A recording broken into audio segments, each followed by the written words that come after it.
Have you ever gazed upon the enduring megaliths of antiquity, or pondered the sheer impossible precision etched into ancient stones, and felt a quiet tremor of wonder suggesting a story far grander than any written in our history books? Imagine, for a peaceful moment, a time when civilizations understood the Earth's subtle energies, perhaps harnessing an unseen pulse to power their world, creating automated marvels that sustained life with elegant precision.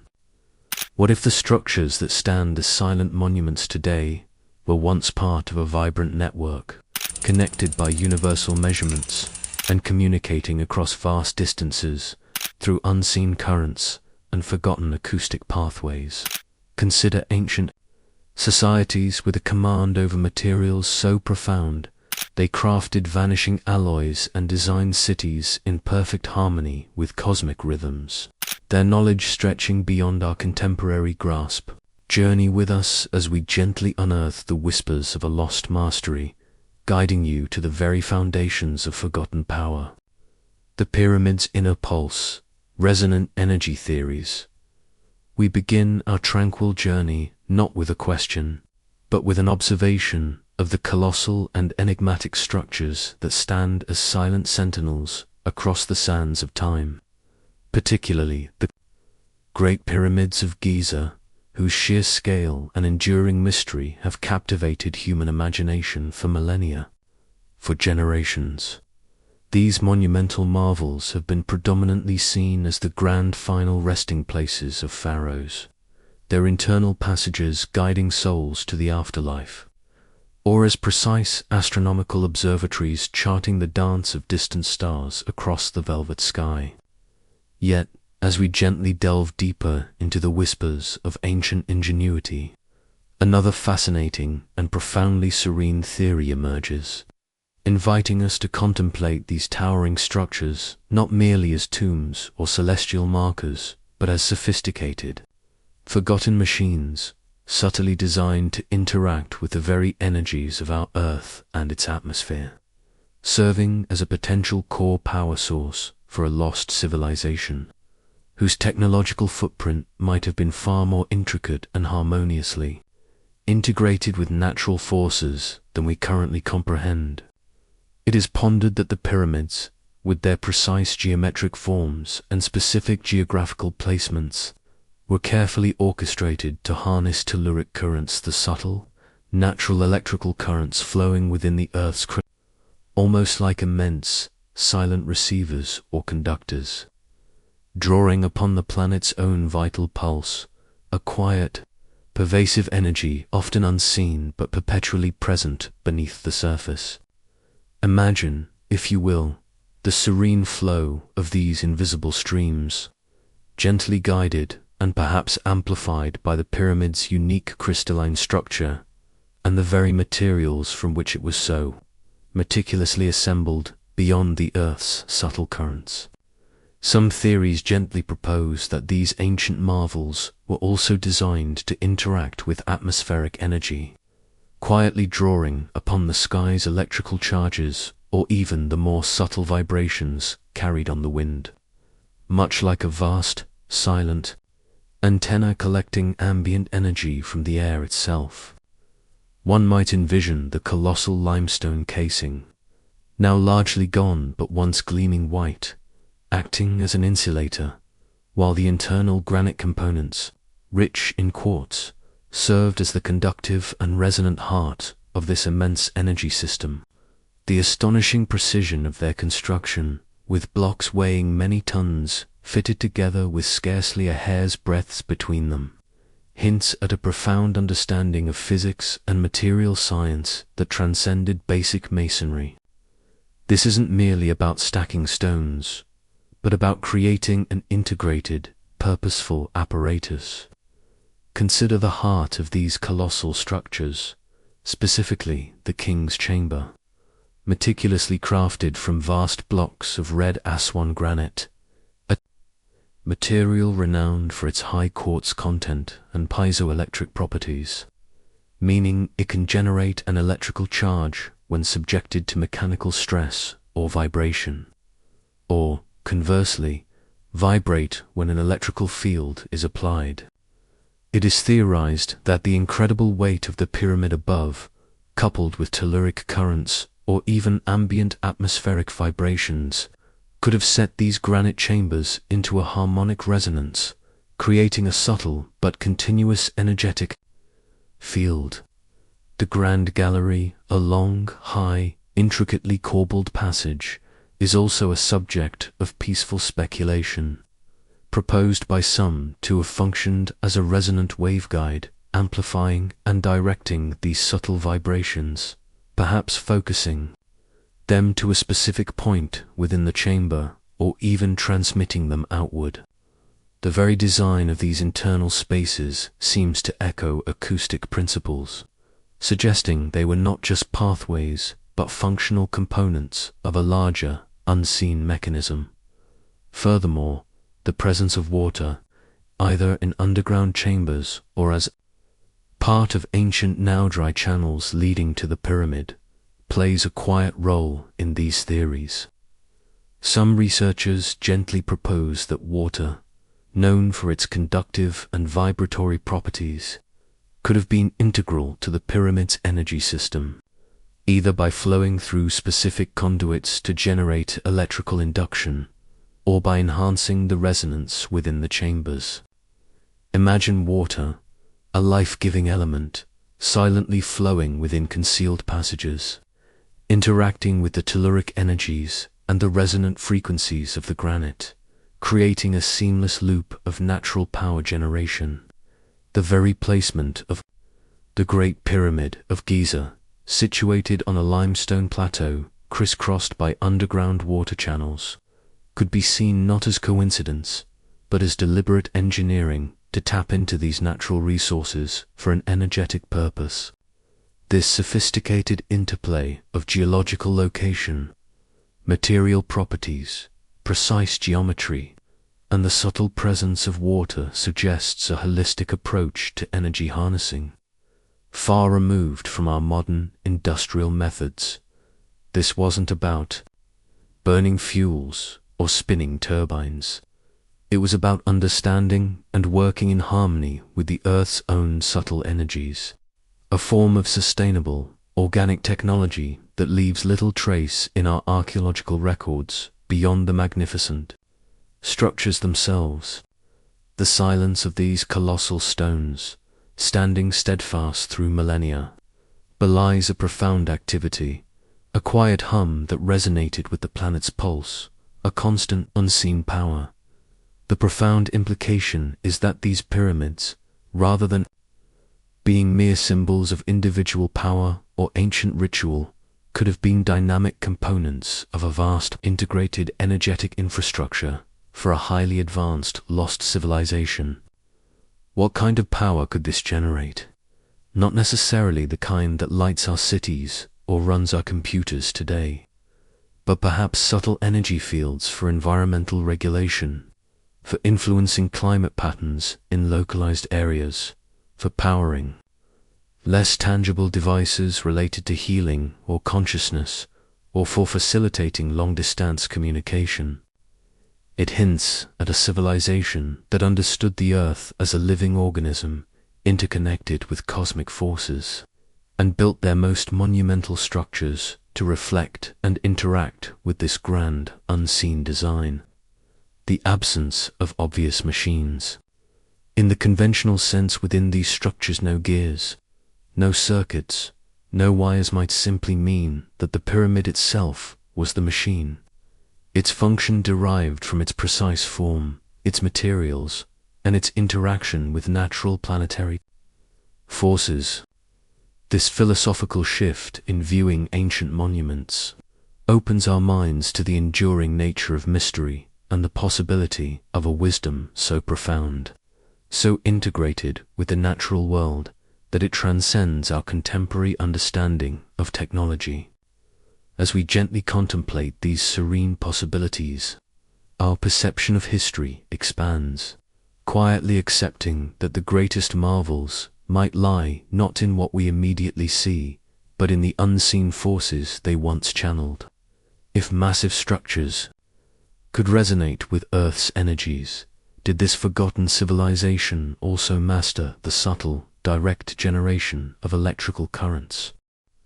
The earthen pulse, geothermal harnessing, and hidden warmth. Our serene journey continues from the resonant hum of monumental pyramids, whose whispered secrets hint at Earth's subtle energies, leading us now to a deeper contemplation of the very ground beneath our feet, where the planet itself breathes with a quiet, pervasive warmth. For millennia, humanity has been drawn to places where the Earth's inner fire gently surfaces hot springs, fumaroles, and geysers, often considering them sacred, healing, or simply a curiosity of nature. Yet, what if a lost civilization, whose forgotten machines powered their world, possessed not just a reverence for these thermal manifestations, but a profound and practical understanding of how to gently harness this earthen pulse? It is a peaceful thought to consider that before the age of fossil fuels, before the complex grids of modern electricity, a civilization might have tapped directly into the planet's own geothermal warmth, integrating it seamlessly into their daily lives, and perhaps even for larger, more enigmatic purposes. We can gently explore ancient sites across the globe, from the Roman baths fed by natural springs to the ingenious hot spring villages of Cappadocia, and even the subtle geological features around certain ancient temples where the constant, comforting warmth of the earth seems to have been deliberately embraced and channeled. Imagine, if you will, ancient dwellings or communal spaces built directly over geothermal vents, not merely to enjoy the natural warmth, but with intricate systems of rock conduits, subterranean channels, or even cleverly designed air circulation methods that would draw in and distribute this pervasive heat throughout their structures. This was not a forceful extraction, but rather a harmonious coexistence, a quiet act of engineering that respected the planet's rhythm. In places like Hierapolis, in ancient Phrygia, now Turkey, the very foundations of the city embraced the thermal springs, with sophisticated plumbing systems distributing warm mineral waters not just for bathing, but potentially for passive heating of homes and public buildings, a testament to an early yet remarkably advanced understanding of thermal dynamics. Further east, in regions like Tibet and Nepal, traditional hot spring bathhouses, some with roots stretching back centuries, demonstrate simple but effective methods of capturing and utilizing geothermal heat for comfort and well-being, suggesting a long-held human intuition about this natural resource, perhaps echoing a far older, grander mastery. The elegance of such systems lies in their simplicity and their profound sustainability, requiring no moving parts, no fuel consumption, just a deep understanding of natural thermal flows. This goes beyond mere serendipitous discovery. Theories gently propose that this lost civilization possessed a forgotten knowledge of geothermal harnessing, perhaps involving an understanding of subterranean water tables, rock conductivity, and pressure differentials to control and amplify the flow of heat. One might envision ancient engineers mapping the Earth's thermal hotspots with unseen precision, then designing settlements or structures to sit directly upon these energetic nodes, integrating the natural warmth into their architectural blueprints. Consider the concept of underfloor heating or radiant heat systems, which we deem modern comforts, yet hints of similar passive heating methods appear in some ancient ruins.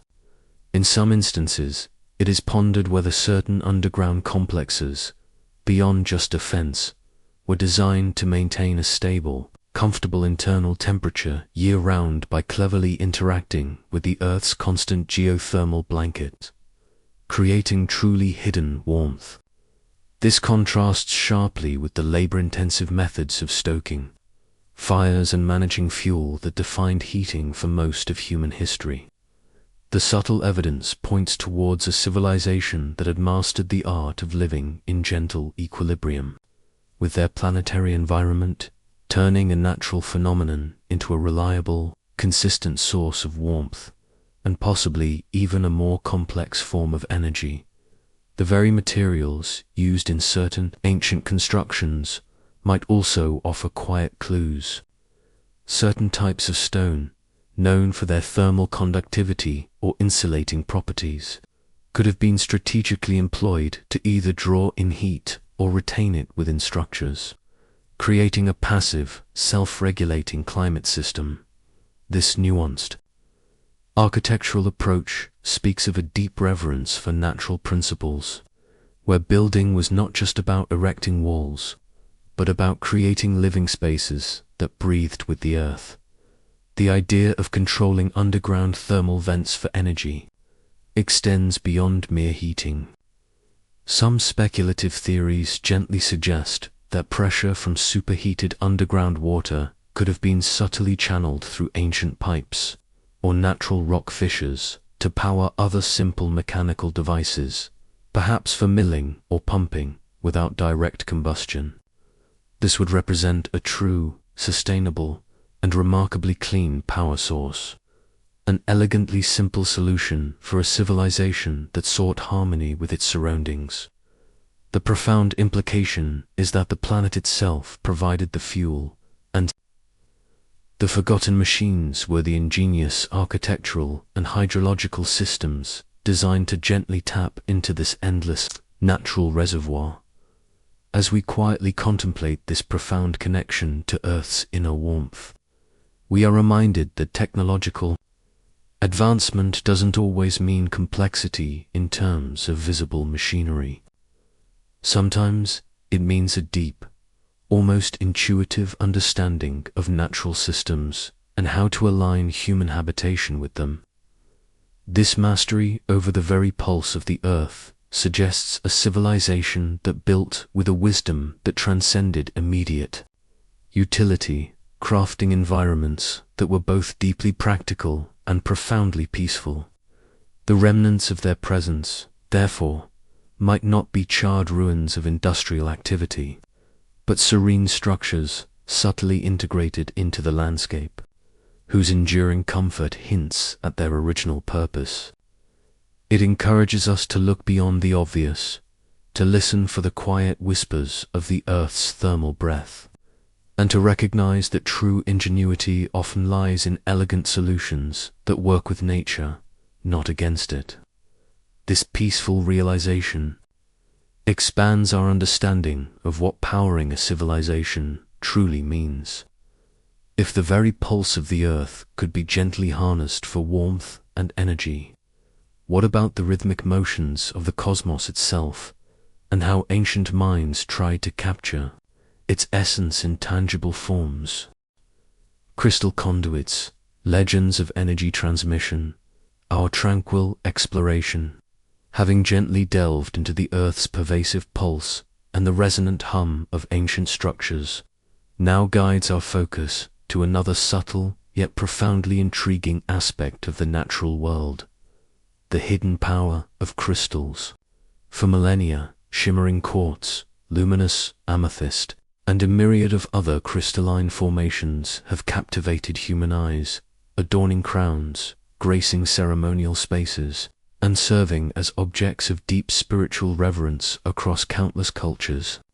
Yet, beyond their undeniable beauty and symbolic weight, what if these geological marvels were viewed by a lost civilization not merely as decorative gems or mystical talismans, but as the very conduits of energy transmission, the silent, intricate components of a forgotten technological network? It is a peaceful thought to consider that their translucent forms, their precise molecular structures, held a secret key to manipulating and distributing the energy generated by the Earth's pulse or the atmosphere's subtle charges, acting as a sophisticated, organic medium for power and information across distances. We can gently examine ancient myths and esoteric texts from various traditions, where crystals are often depicted with properties far beyond their physical appearance, speaking of their ability to glow without heat, to heal, to amplify thought, or even to focus unseen forces. These narratives, often dismissed as pure fantasy, might, in the context of a lost civilization's understanding, hint at a profound empirically derived knowledge of crystallography and its energetic applications. Imagine, if you will, vast crystalline formations not hidden deep within the earth as raw geological wonders, but meticulously shaped and positioned by ancient hands, perhaps embedded within sacred sites or integrated into the very fabric of their forgotten machines. The very act of shaping a crystal, of cutting and polishing it, could have been a precise engineering process, designed to enhance its natural piezoelectric properties, its inherent ability to convert mechanical energy into electrical energy, or vice versa, creating a subtle, constant vibration. This silent oscillation, amplified by size and purity, could have been the secret heart of their crystal conduits. Consider the remarkable purity and ordered structure of quartz, a crystal abundant across our planet, and its known capacity to resonate at precise frequencies, a property foundational to modern electronics, from watches to radios. What if an ancient civilization had identified and harnessed this very quality, understanding how to tune different crystals to specific frequencies for energy manipulation? Theories gently propose that large, strategically placed crystals could have acted as passive amplifiers, drawing in ambient energy fields and strengthening them, or as focal points for concentrating subtle telluric currents before transmitting them. The concept of energy storage within crystals is also a fascinating avenue. Rather than bulky batteries, ancient systems might have relied on the intrinsic ability of certain crystals to hold and release energy with minimal loss, like serene, shimmering capacitors. This isn't about massive electrical discharges, but about a gentle, pervasive flow, a subtle strengthening of natural energies that could sustain a sophisticated yet harmonious way of life. Furthermore, the idea of long-distance transmission through crystal networks emerges from various legends. One might envision chains of carefully aligned crystals, either naturally occurring or intentionally placed, creating an invisible energetic pathway across valleys, over mountains, or even beneath the earth, silently carrying energy or information from one hub to another. This would be a form of wireless power transfer, not through electromagnetic waves as we know them today, but through resonant frequencies carried by the Earth's subtle fields, amplified and directed by these crystalline structures. The esoteric texts often speak of light that flows through these crystalline pathways, which could be interpreted not just as spiritual illumination, but as a metaphor for a pure, clean, energetic current.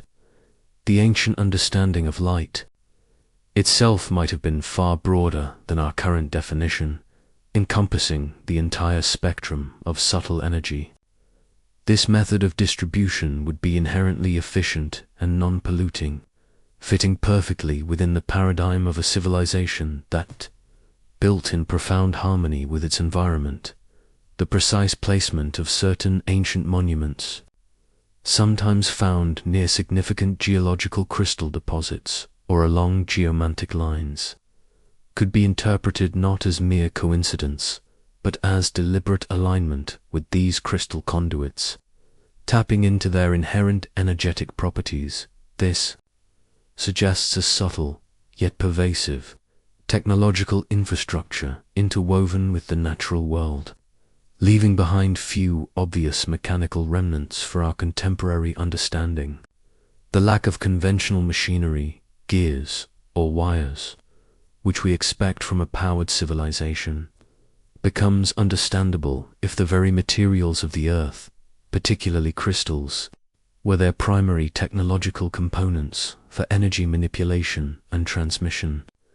This profound wisdom about the subtle energies of nature, encoded, perhaps, in their myths and reflected in their monumental structures, invites us to quietly reconsider what true technology might encompass.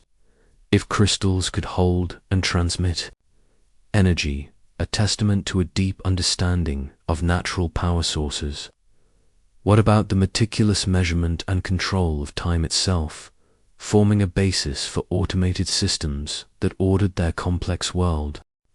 The water clock weavers, automated timekeeping and control. Time, an unseen river, flows ceaselessly, dictating the rhythms of existence. And from the earliest whispers of civilization, humanity has yearned not merely to witness its passage, but to precisely measure, understand, and perhaps even subtly control its flow for purposes far beyond simple chronology. While we are familiar with rudimentary sundials and the gradual drip of basic clepsydras that marked hours in ancient Rome or Greece, a deeper look into the annals of history, alongside intriguing archaeological suggestions, reveals a fascinating realm of exceptionally complex ancient water clocks and ingenious hydrological devices, hinting at a forgotten mastery over automated systems. These were not mere vessels for telling time. They were intricate mechanisms, silent orchestrators of precision, perhaps even serving as the rhythmic pulse for a more sophisticated, lost technological infrastructure, subtly orchestrating events or indicating precise operational sequences within a grander, hidden design. One might ponder the advanced engineering required for devices like the elaborate water clock described by Ctesibius of Alexandria, which not only showed the hour but also featured moving figures, ringing bells, and automated presentations, all powered by the meticulous and relentless drip of water. Such an instrument, while attributed to a later period, echoes a profound pre-existing understanding of fluid dynamics, gearing, and automated sequencing that could easily have roots stretching back to a civilization whose ingenuity has been lost to the sands of time. This quiet ingenuity introduces a powerful concept: the mastery of precision and control as fundamental to any advanced system. A civilization capable of crafting such exquisitely regulated devices, where every drop of water, every turn of a gear, every segment of time was meticulously managed, possessed a foundational understanding necessary for automation on a larger scale. Consider for a moment the meticulous calibration required to ensure such a clock remained accurate for days, months, or even years, uninfluenced by external factors, an almost living mechanism breathing with perfect regularity. This level of precise engineering suggests that the water's consistent flow was not just measured, but perhaps also subtly manipulated to achieve specific outcomes, moving beyond simple timekeeping to activate other interconnected mechanisms. For instance, could these water clocks have been linked to complex irrigation systems, releasing water at precise intervals to optimize crop growth in vast automated fields? Or might they have controlled the opening and closing of ancient sluice gates, managing water levels in intricate canal networks, or supplying a city with a regulated flow, all without direct human intervention?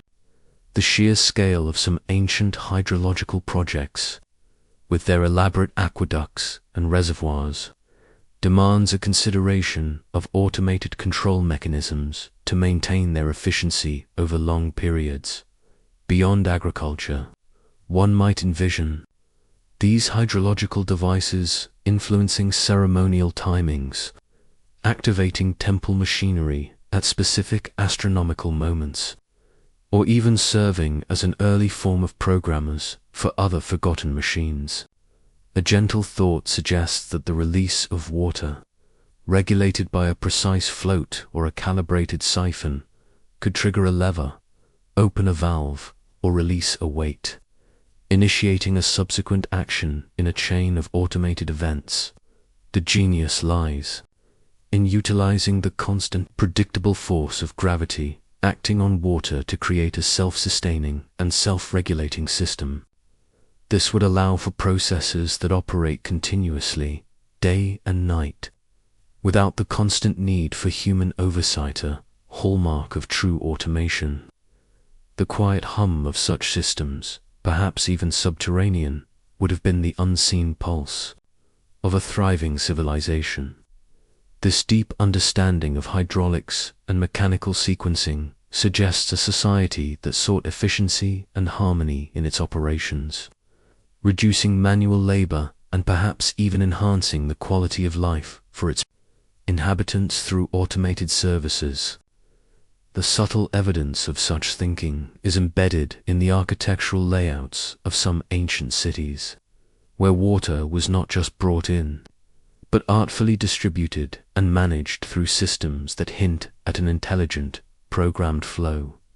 The very concept of a lost civilization is deepened by this perspective, as it allows us to imagine a society where technology was not always loud, visible, or reliant on massive energy consumption, but rather subtle, integrated, and powered by the gentle, persistent forces of nature, meticulously controlled. The water clock weavers, therefore, were not just craftsmen. They were perhaps the silent programmers of their era, laying the groundwork for more complex, self-operating systems within their vast network of forgotten machines. The absence of obvious complex electrical grids or steam engines does not negate the presence of advanced automation. It merely shifts our understanding to a different paradigm of technological application. This civilization might have understood that profound control could be achieved through precise timing and the elegant manipulation of natural elements like water, rather than brute force. They sought to synchronize their world, not just with the sun and stars, but with the very mechanisms they built, creating a harmonious rhythm of function and flow. As we gently rest our thoughts on these possibilities, the line between simple tool and sophisticated machine blurs, inviting a peaceful acceptance of ancient ingenuity that transcended conventional expectations. The enduring mystery of these hydrological marvels allows us to quietly reflect on a past where time itself was a tool, precisely wielded for control. The precise flow of water and time reveals a mastery that extends beyond measurement, guiding us to the very idea of machines that could mimic life itself. The oracle's breath, ancient automata and animated figures, throughout the long tapestry of human ingenuity, there has lingered an enduring fascination with bringing static forms to life, a quiet yearning to imbue inert matter with movement and purpose, transcending mere artistry to touch upon the very essence of creation itself. While the marvels of advanced robotics belong firmly to our modern age, a gentle whisper from antiquity suggests that this profound ambition, this desire to craft sophisticated mechanical figures, existed far, far earlier, an almost magical art lost to the deepest currents of time. Ancient accounts, often dismissed as fanciful myths or mere anecdotes, hint at a realm where intricately designed automata, mechanical figures, or even early forms of robots moved, spoke, and performed complex actions, not powered by unseen spirits, but by clever, hidden mechanisms. These tales speak of mechanisms that stirred awe and wonder, perhaps even fear in the uninitiated, yet to a lost civilization. They might have represented a fundamental expression of their mastery, over mechanical animation and early robotics. One might contemplate the very essence of an oracle in a secluded temple chamber, where a stone figure, with no visible operator, would turn its head slowly, its eyes seemingly following the supplicant, or a mouth opening to emit a low guttural prophecy powered by a system of weights, levers, and perhaps even compressed air or steam, carefully regulated and concealed.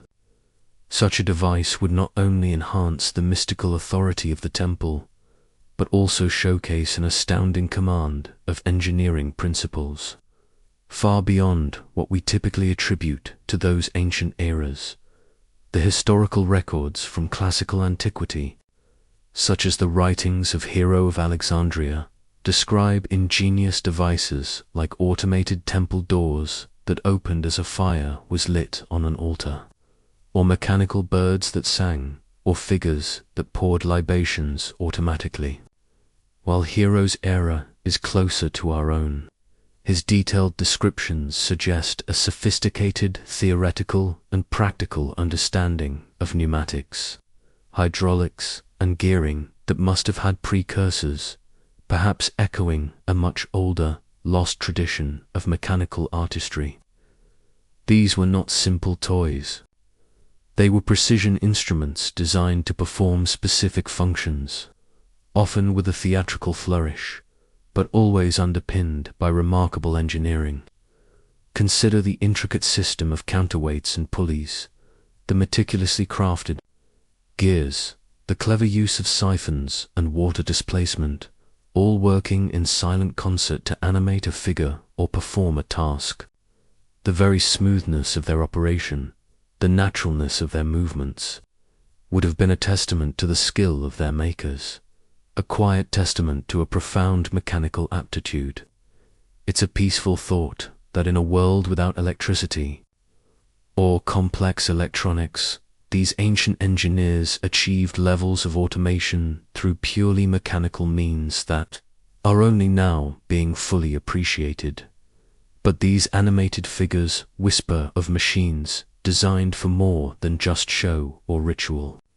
They suggest a fundamental understanding of how to automate life itself, hinting at sophisticated devices performing functions that could extend into the practical tasks of a thriving society. Could ancient automata have been employed in repetitive tasks, like grinding grain or weaving textiles, perhaps serving as efficient, tireless workers in a world that prized harmony and sustainable labor? Or might they have served as sentinels, mechanically responding to environmental changes or intrusions, providing an early form of security for important locations without the constant need for human presence? The subtle evidence for such practical applications is often elusive, as such machines would have been made of perishable materials like wood, leather, or intricate bronze work, long since reclaimed by the earth. Yet, the persistent presence of tales featuring animated statues and self-moving objects across diverse ancient cultures, from the golems of Jewish mysticism to the living statues of Greek myth, might be more than mere folklore. They could be distant echoes of a time when such feats of mechanical animation were within the realm of the possible, an art now tragically forgotten, the lost art of complex mechanical animation, therefore points towards a civilization with a deep understanding of physics, material science, and kinematics. They knew how to translate energy, whether from falling weights, flowing water, or compressed air, into precise, controlled movements, a crucial step towards true self-operating systems. This level of ingenuity implies a society that sought not just grand monuments, but also elegant solutions for daily efficiency and perhaps even a form of subtle, pervasive control. The very existence of such precise mechanisms, working silently and performing functions, suggests a mind that thought in terms of systems, of interconnected parts, of predictable sequences, the very foundation of what we now call automation. These forgotten machines, disguised perhaps as ritualistic figures or entertaining curiosities, were, in fact, sophisticated mechanical devices performing functions, hinting at the bedrock principles of self-operating systems that permeated their unseen technological framework. Their existence gently nudges us to consider that the concept of machines doing work without constant human intervention is not a recent innovation, but a thread stretching far back into the quiet depths of our shared human story.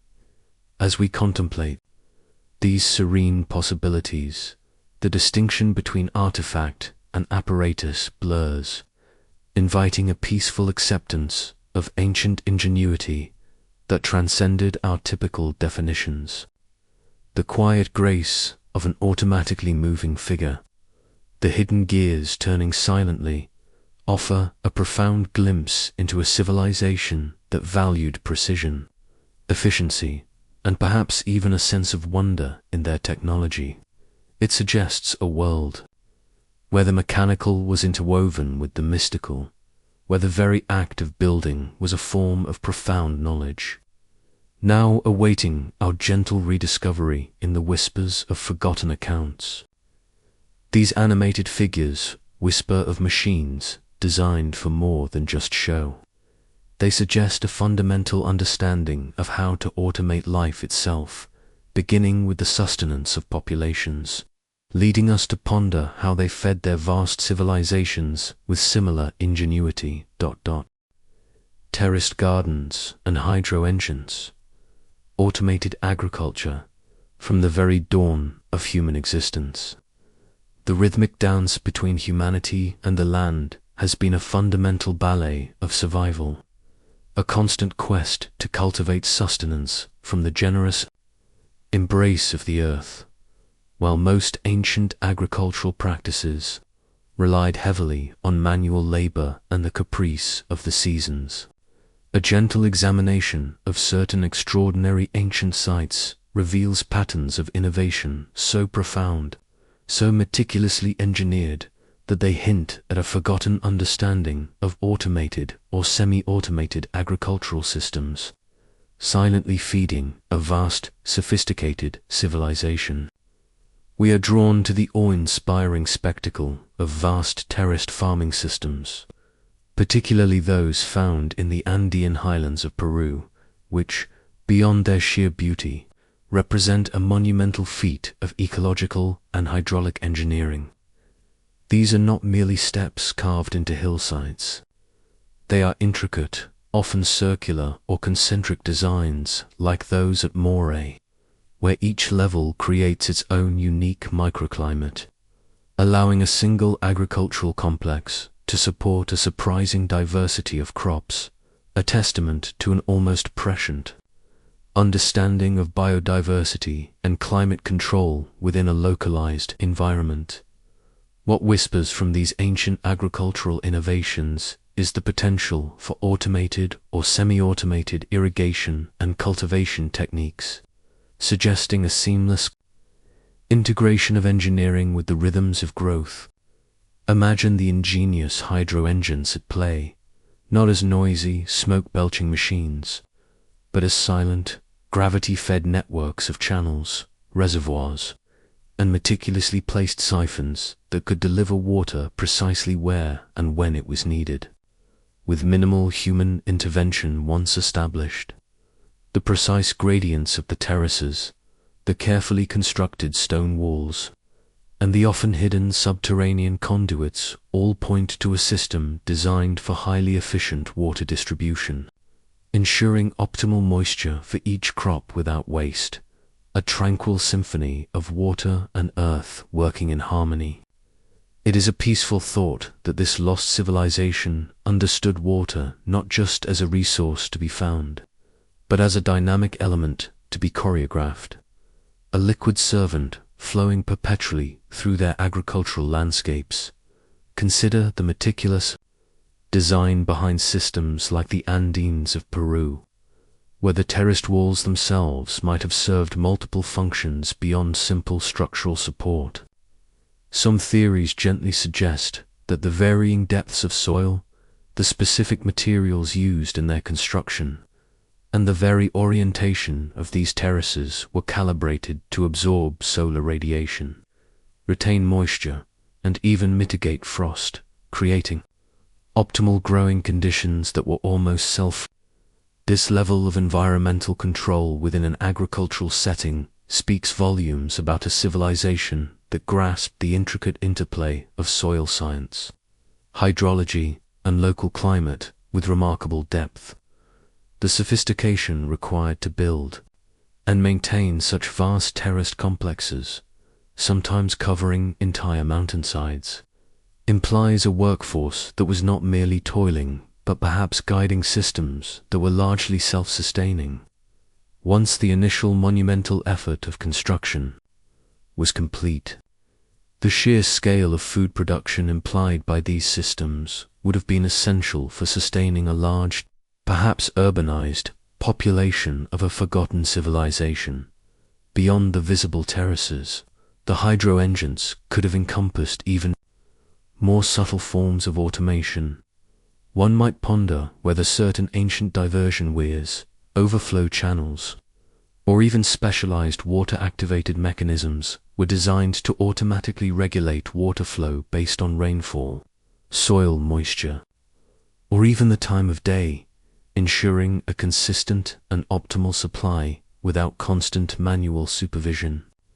These quiet systems would have functioned with remarkable efficiency, minimizing erosion, maximizing yield, and creating a stable food supply, a fundamental need met by advanced systems of which we have only fragmentary understanding.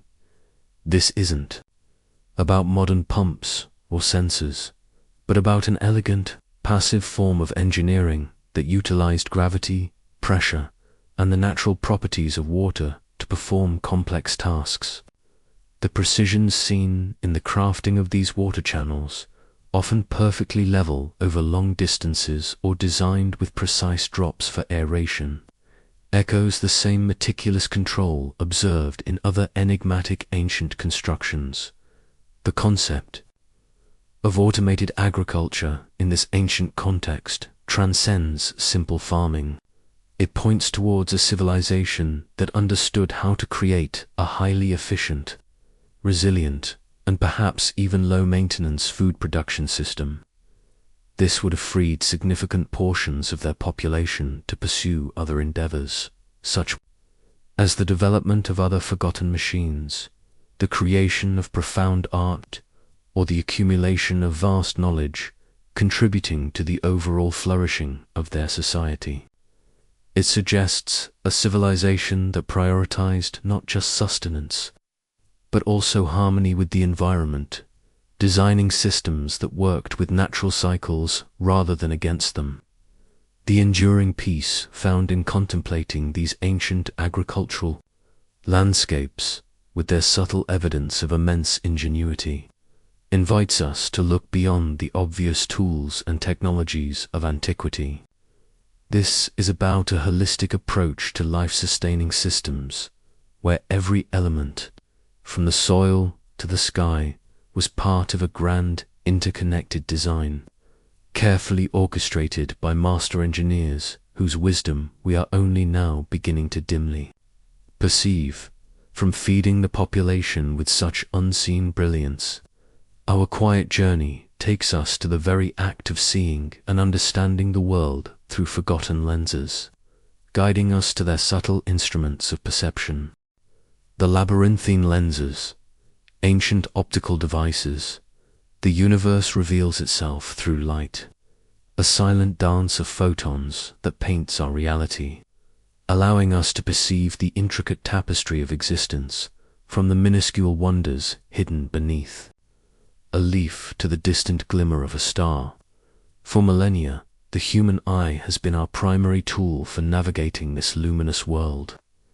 Yet what if a lost civilization, whose mastery over natural forces we are only just beginning to contemplate, possessed the profound ability to transcend the limits of natural vision.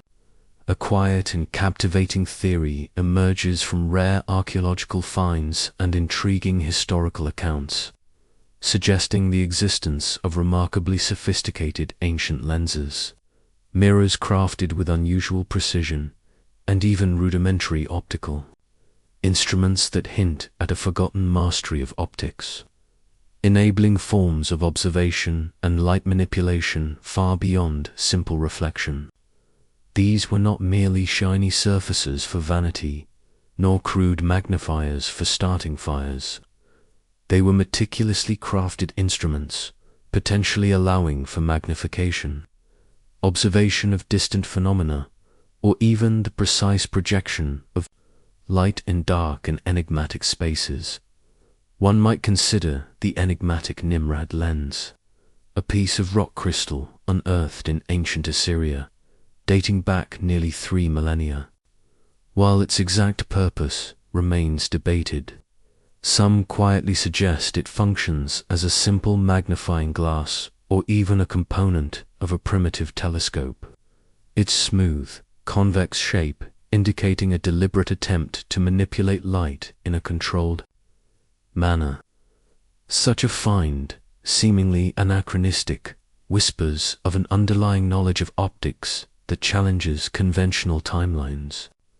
It is a peaceful thought that this piece of ancient crystal might have been part of a larger, more complex instrument, allowing ancient observers to gaze upon the night sky with enhanced clarity, perhaps discerning details on celestial bodies that were invisible to the naked eye.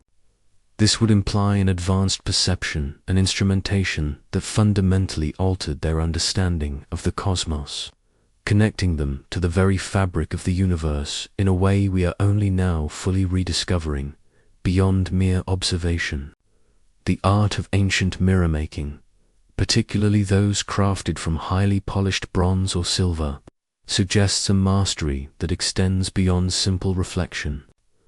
Some historical accounts from ancient Greece and Rome describe mirrors of remarkable clarity and even instances of concave mirrors being used to focus sunlight, to ignite distant objects, or to create light projections, though often simplified, as legendary feats.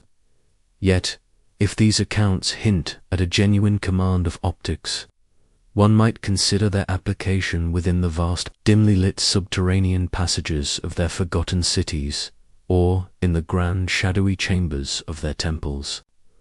Imagine a system of carefully angled and polished mirrors, acting as light conduits, channeling natural sunlight deep into the earth, illuminating otherwise dark spaces with a soft, ethereal glow, creating a serene environment where light was not just present, but artfully orchestrated. This would represent a form of ancient light engineering, a silent, pervasive technology designed for illumination and visual effects without the need for open flames or countless torches. The precision required to grind and polish a crystal, or a metallic surface to create a truly effective lens or mirror, is immense, demanding a deep understanding of geometry, material properties, and painstaking craftsmanship. This level of skill hints at a dedicated pursuit of optical science, perhaps supported by the knowledge of how to create highly pure glass, or to identify and shape naturally occurring crystals with superior optical qualities.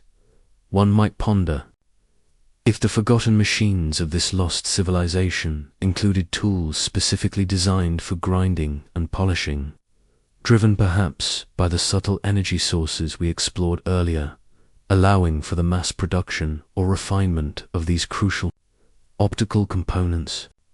Such a technological capability would be foundational to many other advancements, from precision measurements in construction to detailed scientific observation. Furthermore, the concept of optical instruments extends beyond simple lenses. There have been devices for precise surveying, for aligning monumental structures with distant points on the horizon. or even for visual communication over vast distances using focused beams of light. The gentle idea of light projection in dark spaces for sacred rituals or for the silent operation of underground mechanisms adds another layer to their technological sophistication. This suggests a civilization that understood how to harness and direct light, not just for practical illumination, but for creating atmosphere, conveying information, or enhancing the sensory experience within their grand architectural wonders. Their mastery of optics would have allowed them to perceive the world with enhanced clarity, leading to deeper insights into natural phenomena, astronomical cycles, and the very structure of matter.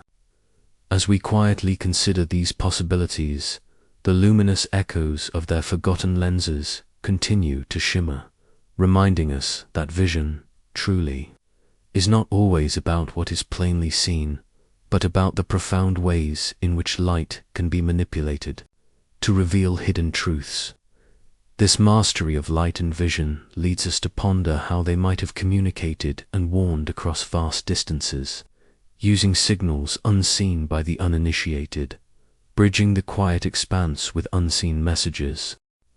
The silent sentinels, ancient warning and sensor systems, in the grand tapestry of life, the awareness of what lies beyond the immediate horizon, the subtle changes in the environment, or the distant approach of phenomena, has always been a quiet key to survival and flourishing. While our modern world relies on complex networks of sensors and communication technologies to detect and relay information, a gentle turning of history's pages reveals intriguing suggestions that an ancient, lost civilization possessed an uncanny understanding of natural signals and engineered subtle systems to detect, interpret, and transmit vital warnings across vast distances, operating as silent sentinels, protecting or informing their populations. These were not the loud alarms of our era, but rather ingenious, often hidden, devices and methodologies that harnessed the very properties of the earth and air to provide crucial intelligence.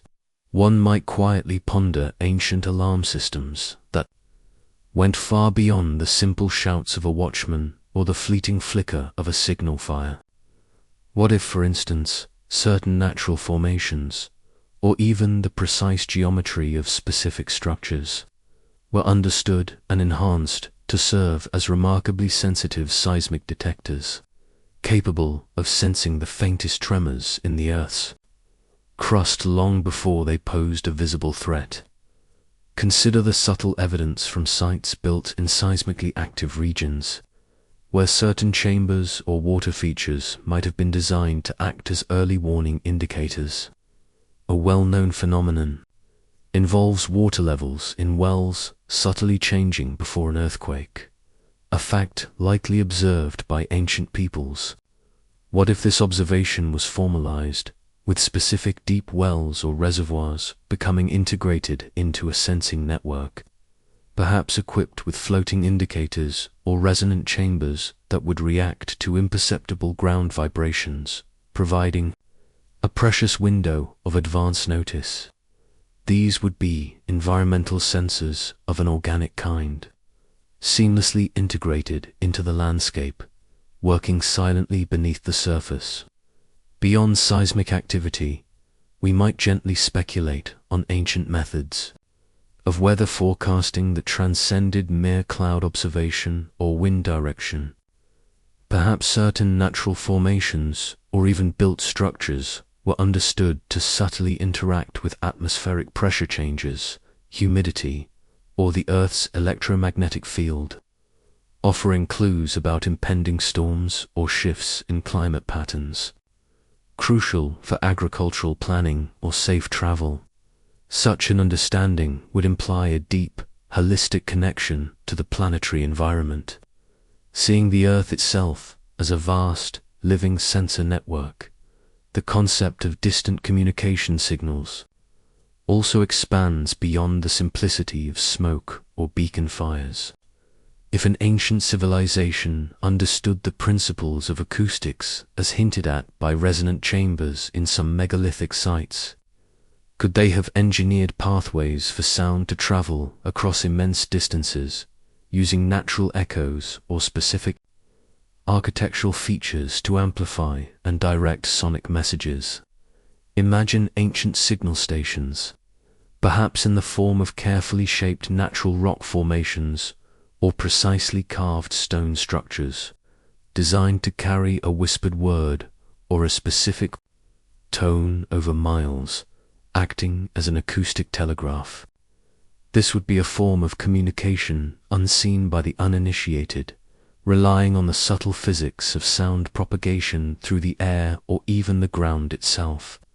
Furthermore, building upon their potential mastery of optics as explored in a previous chapter, one might contemplate sophisticated light-based signaling systems, not just simple flashes, but perhaps coded sequences or focused beams of light that could convey complex messages across vast, unpopulated stretches of land or sea, linking distant outposts or communicating between elements of a dispersed population. These signals would have been precise, ephemeral, and incredibly effective, leaving behind minimal archaeological trace for us to decipher today. Such communication and defensive applications of ancient tech would have been vital for a civilization that might have been spread across wide geographical areas or faced environmental challenges. The ability to receive early warnings of natural disasters, earthquakes, floods, or severe storms would have minimized loss of life and resources, enabling timely evacuation or preparation. Similarly, the capacity for long-distance communication would have allowed for efficient coordination of vast projects, military movements, or the dissemination of critical information, binding their society together across distances. This suggests a level of organization and foresight that often goes unacknowledged in conventional historical narratives. These silent sentinels were not necessarily complex mechanical devices in the modern sense, but rather an elegant integration of profound natural understanding with subtle engineering, creating systems that were deeply effective yet minimally invasive. Their function lay in the careful observation of environmental cues and the ingenious manipulation of acoustic or optical principles to extract and transmit information. The enduring mystery of how such systems might have operated quietly reminds us that technological sophistication does not always manifest in overtly complex or visible machinery. Sometimes, the most advanced solutions are the ones that blend seamlessly with nature, becoming almost invisible to subsequent generations, who lacked the underlying knowledge to interpret their purpose. These ancient warning and sensor systems, whether they involved the sensitive detection of seismic vibrations, the subtle reading of atmospheric shifts, or the long-distance transmission of coded signals, point towards a civilization deeply attuned to its environment and profoundly capable of leveraging natural forces for its survival and prosperity. The quiet echoes of their vigilance invite us to listen more closely to the subtle language of the earth, and to consider the profound intelligence that once built a world woven with unseen protective threads. The echoes of ancient warnings, carried on the gentle currents of time, lead us to consider how they illuminated their world, not just for safety or information, but for sustained living in perpetual light, a testament to their enduring ingenuity. The perpetual flame, long-duration lighting and heating, as twilight descends and the chill of night begins to settle. A primal human longing awakens for the gentle embrace of warmth and the comforting illumination that banishes the deepest shadows. Needs so fundamental they transcend all eras. While our modern world is bathed in the ubiquitous glow of electric lights and warmed by automated climate control systems, a quiet and persistent echo from ancient accounts suggests that a lost civilization, whose ingenious machines powered their very existence, might have possessed a remarkable understanding of long-duration lighting and highly efficient heating, far beyond the flickering oil lamps or simple wood fires we commonly associate with antiquity. These were not mere conveniences. They were fundamental elements of environmental control for comfort and utility, enabling life and work in challenging conditions. From the deepest subterranean chambers to the chill of the night, legends of eternal lamps or perpetual flames whisper from across diverse cultures and historical periods, often found within sealed tombs, hidden temple vaults, or mysterious subterranean passages, supposedly burning for centuries, even millennia, without apparent fuel consumption. While often dismissed as folklore or misinterpretations of natural phenomena, a more contemplative view encourages us to ponder if these tales hint at a forgotten technology, perhaps advanced fuel sources that degraded at an incredibly slow rate, or ingenious chemical reactions that produced light as a stable, contained luminescence rather than combustion. Imagine a soft, unwavering glow emanating from a concealed source deep within an ancient burial chamber, providing consistent illumination for those who, in their profound belief, were merely slumbering, awaiting a quiet awakening. Such a light source would not only eliminate the need for constant maintenance, but would also suggest a mastery over material science and energy conversion that defies our current understanding of ancient capabilities. These weren't mystical incantations, but potentially the quiet hum of advanced physics at play, transforming subtle energies into a gentle, enduring radiance. Shifting from light to warmth, we discover equally intriguing hints of remarkably efficient, self-regulating heating systems that transcend the rudimentary fireplace.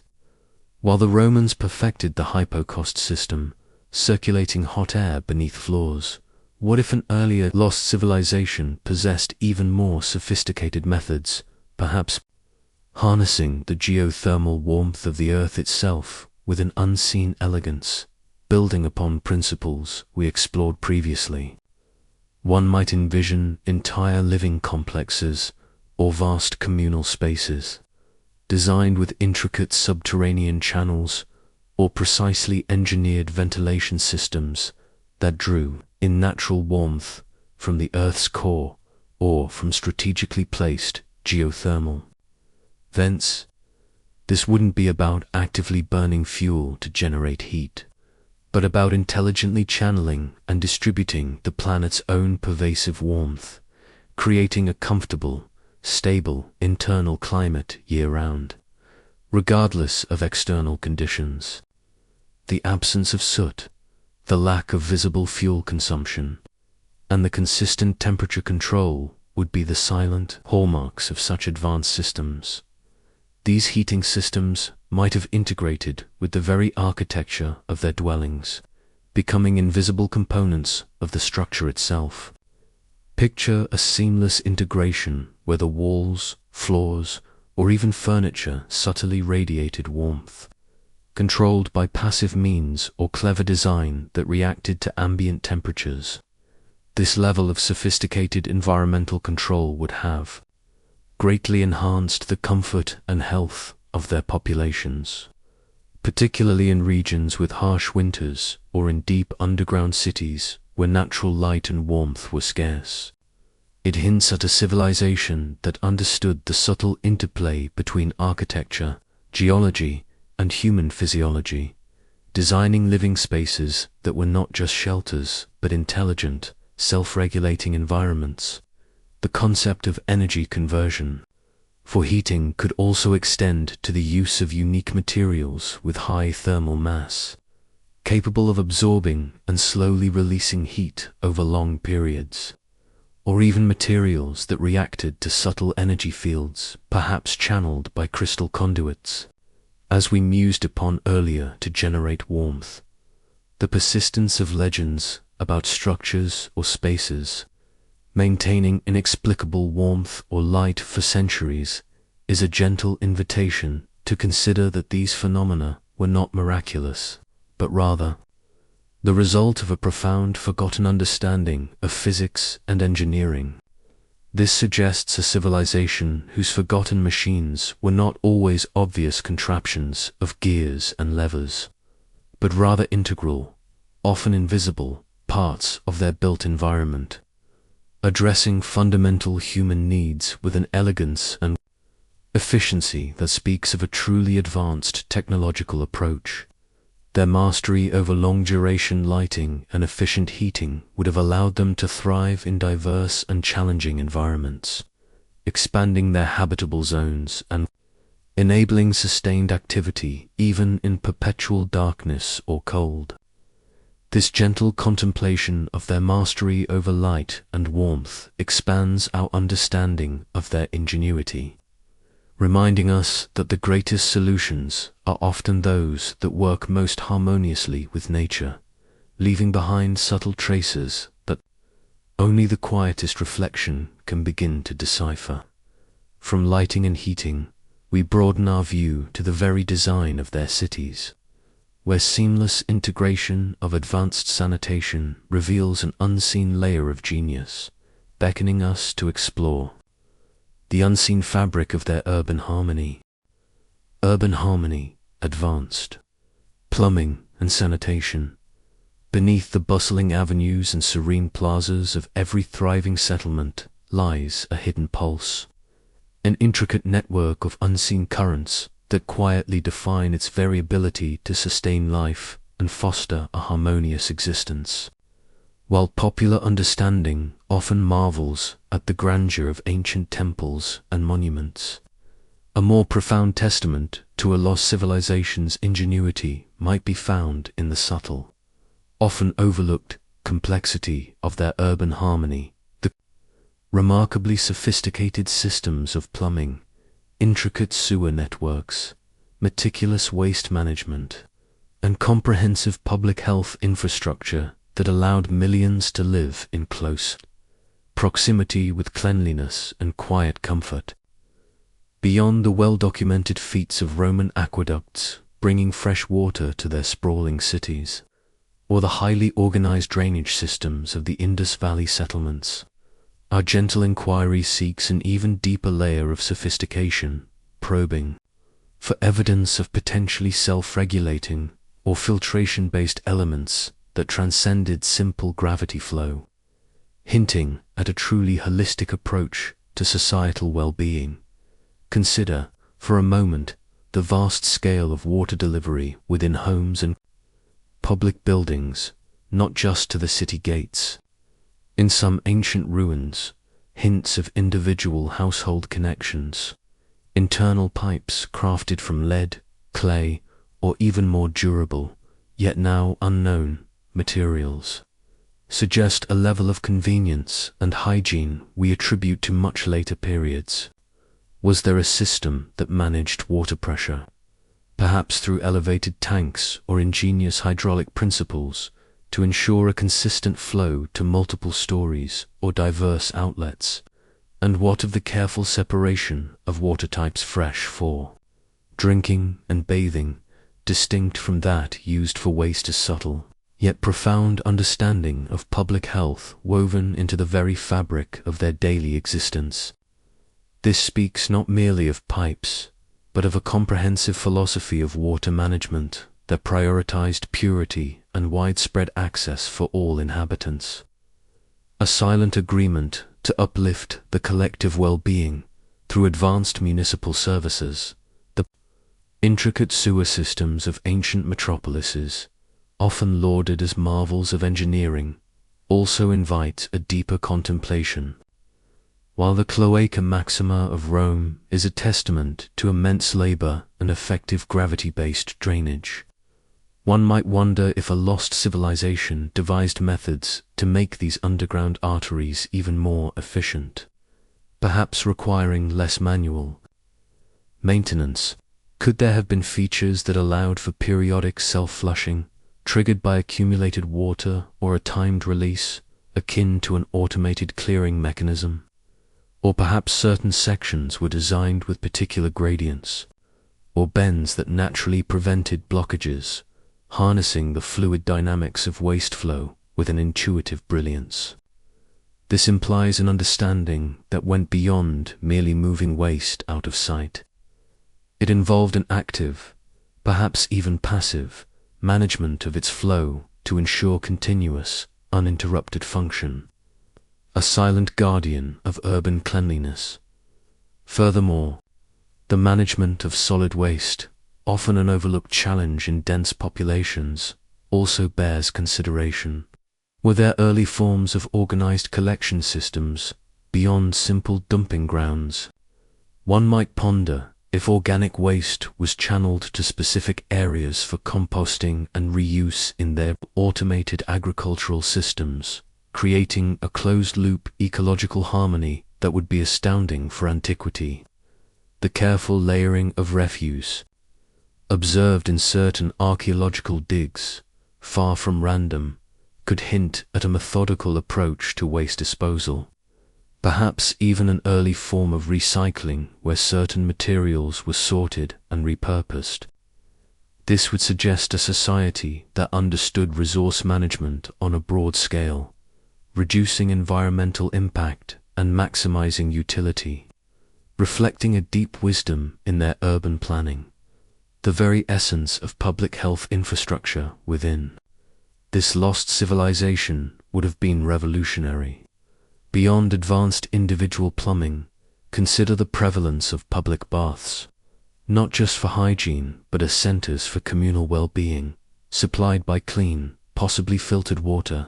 What about ventilation systems in crowded public spaces, or even rudimentary air filtration to reduce airborne pathogens, especially in subterranean dwellings?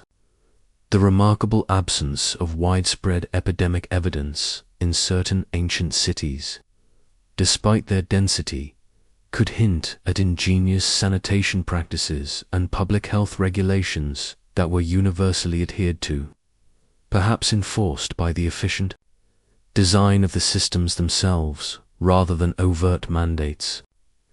This level of integrated hygiene speaks volumes about a civilization that valued the health and comfort of its citizens on a systemic scale.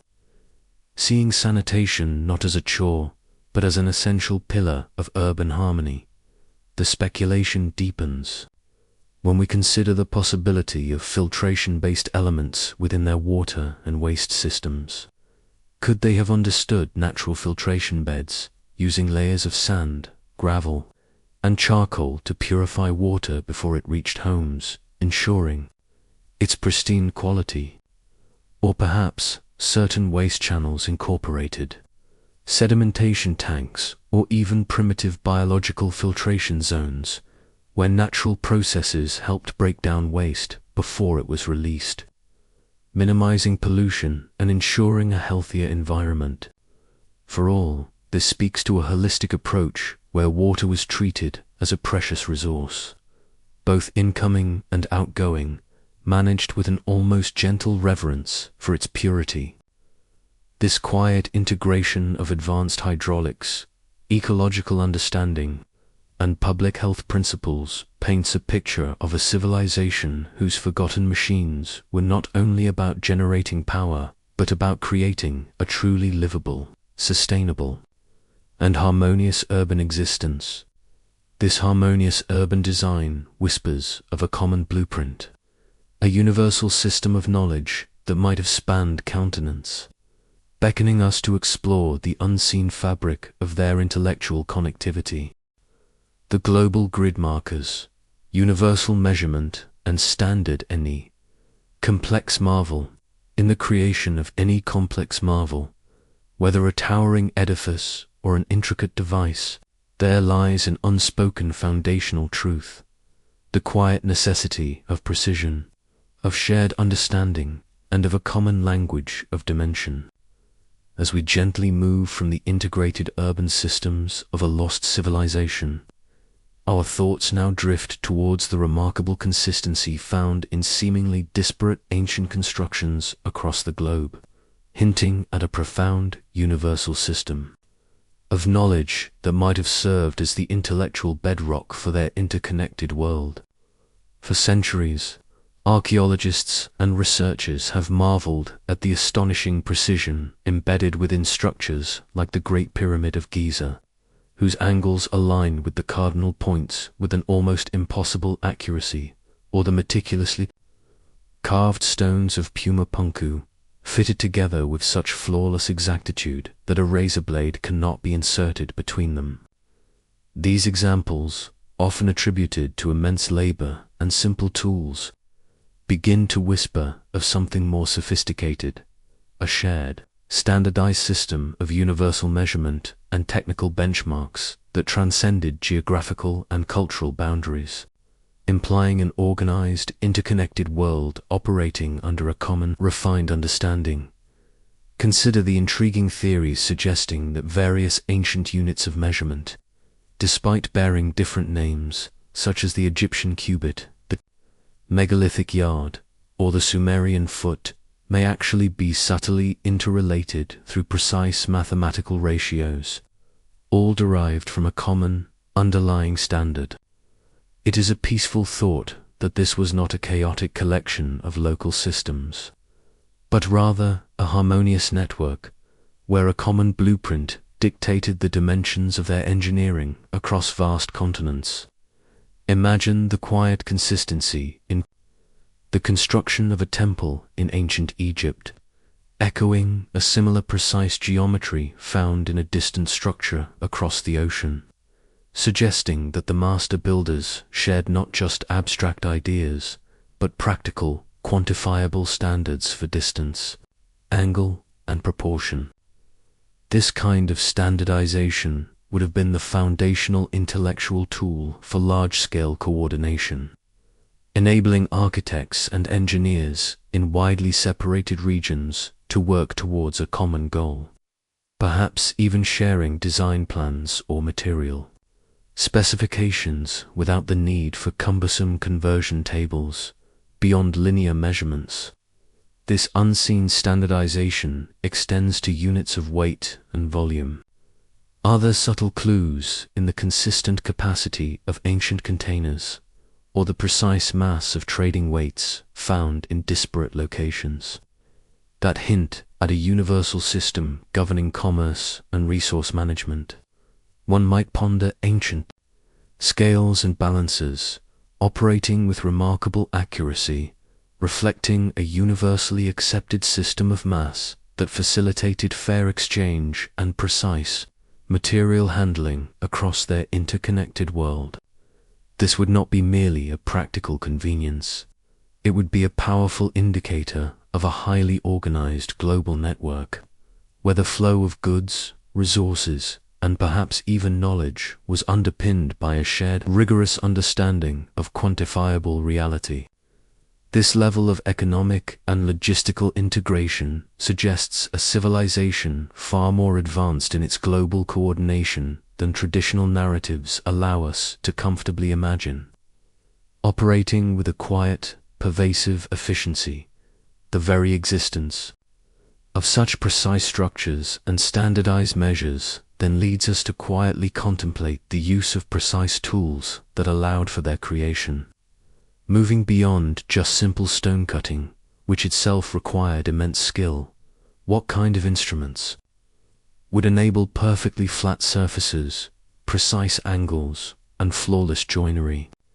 One might imagine tools for intricate surveying that could map vast landscapes with uncanny accuracy, or devices for grinding and polishing stone to optical quality, as we pondered in a previous chapter, all operating with a consistency that implies a standard of manufacture for the tools themselves. These would not be the rough implements we often picture, but perhaps highly specialized, durable tools themselves examples of forgotten machines, designed to cut, measure, and shape with unparalleled exactitude. Could these tools have been powered by the subtle energy sources we've previously explored, allowing for a level of mechanical precision that manual labor alone could not easily achieve? The quiet evidence of consistent drill holes, uniformed grooves, and perfectly symmetrical forms suggests that the tools themselves were crafted to exacting standards, hinting at a lost art of toolmaking that was as refined as the structures they built. This profound concept of universal technical benchmarks speaks of a civilization that valued accuracy, consistency, and a shared understanding above all. It suggests that knowledge was not fragmented or disparate, but rather flowed through a comprehensive, interconnected network, allowing for the propagation of advanced construction techniques and scientific principles across immense distances. The harmony observed in their engineering, the silent consistency of their measurements, and the inferred precision of their tools all point towards a world that was organized not by conquest alone, but by a shared intellectual framework, a common language of creation. This level of intellectual and logistical sophistication would be essential for coordinating vast projects, for managing widespread resources, and for fostering a collective understanding that stretched across continents, binding diverse communities into a unified, enlightened existence. This organized, interconnected world, underpinned by universal standards, represents a peaceful reflection on a past where shared knowledge was the true currency of progress. These universal standards hint at a language of knowledge that could span vast distances, perhaps even encoded in physical form, beckoning us to decipher their silent messages. Soundscape, sculptors, long-distance, acoustic communication, a whisper carried on the wind, a distant call echoing across a valley. The fundamental human desire to bridge the silence between minds and convey meaning across space has always driven ingenious creation. While our modern world is saturated with electromagnetic signals that carry voices around the globe in an instant, a contemplative journey into antiquity reveals intriguing theories that a lost civilization, whose intellectual and logistical sophistication we are gently uncovering, mastered a subtle and profound art, the long-distance acoustic communication, allowing voices or specific signals to travel across miles without the aid of modern amplification. This was not the brute force of shouting, but an elegant understanding of how sound behaves within the natural environment, and how certain sights, or even geological features, could be engineered or skillfully utilized to become resonant pathways for unseen messages. We begin our exploration by considering certain ancient sites whose acoustic properties defy simple explanation. Take, for instance, the famous Kukulkan Pyramid at Chichen Itza in Mexico, where a clap at its base produces an echo from the top that strikingly resembles the chirping of a quetzal bird, while often seen as a serendipitous byproduct of design. What if such acoustic phenomena were not accidental, but intentional? What if the architects, the soundscape sculptors of this lost era, understood how to shape their monumental structures to produce specific, identifiable sounds that could carry meaning, or to direct sound waves with remarkable precision? This would imply a deep scientific knowledge of architectural acoustics, a precise control over the way sound resonates, amplifies, and reflects within engineered spaces. Imagine an individual standing at a specific point, uttering a particular tone or phrase, and having that sound gently travel with clarity to a listening post miles away, seemingly defying the natural dissipation of sound over distance. This extends beyond isolated architectural wonders. Theories gently propose that certain specific geographical features, such as vast canyons, winding river valleys, or unique rock formations, were not just natural obstacles, but were, in fact, recognized and perhaps subtly enhanced by this ancient civilization for acoustic purposes. One might envision strategic lookout points or communication hubs positioned to take advantage of natural amplifiers or sound tunnels, where a voice, a drum beat, or a specific musical note could be carried. On the natural contours of the land, could ancient engineers have carved or shaped certain rock faces to create natural parabolic reflectors, focusing sound waves across immense distances? Or perhaps they understood the subtle ways in which different atmospheric conditions, or even the ground itself, could conduct vibrations, acting as an unseen medium for sonic signals. This kind of communication would be incredibly secure, audible only to those positioned correctly along the resonant path, a subtle, almost invisible network for transmitting vital information or warnings. The true genius lies in the long-distance aspect. It is not just about a sound echoing within a single chamber, but about signals traveling across miles. This could involve a chain of acoustic points, much like a series of interconnected whispering galleries, where a message initiated at one point could be faithfully transmitted along a vast network, each point acting as a silent relay. The nature of these signals might have been diverse, perhaps rhythmic patterns, a sequence of specific tones, or even a modified human voice, trained to resonate with the properties of the acoustic channel. This sophistication implies a form of communication that was remarkably efficient for expansive regions, allowing for coordination between distant settlements, the relaying of news, or the sharing of knowledge without relying on visual signals or slow, physical messengers.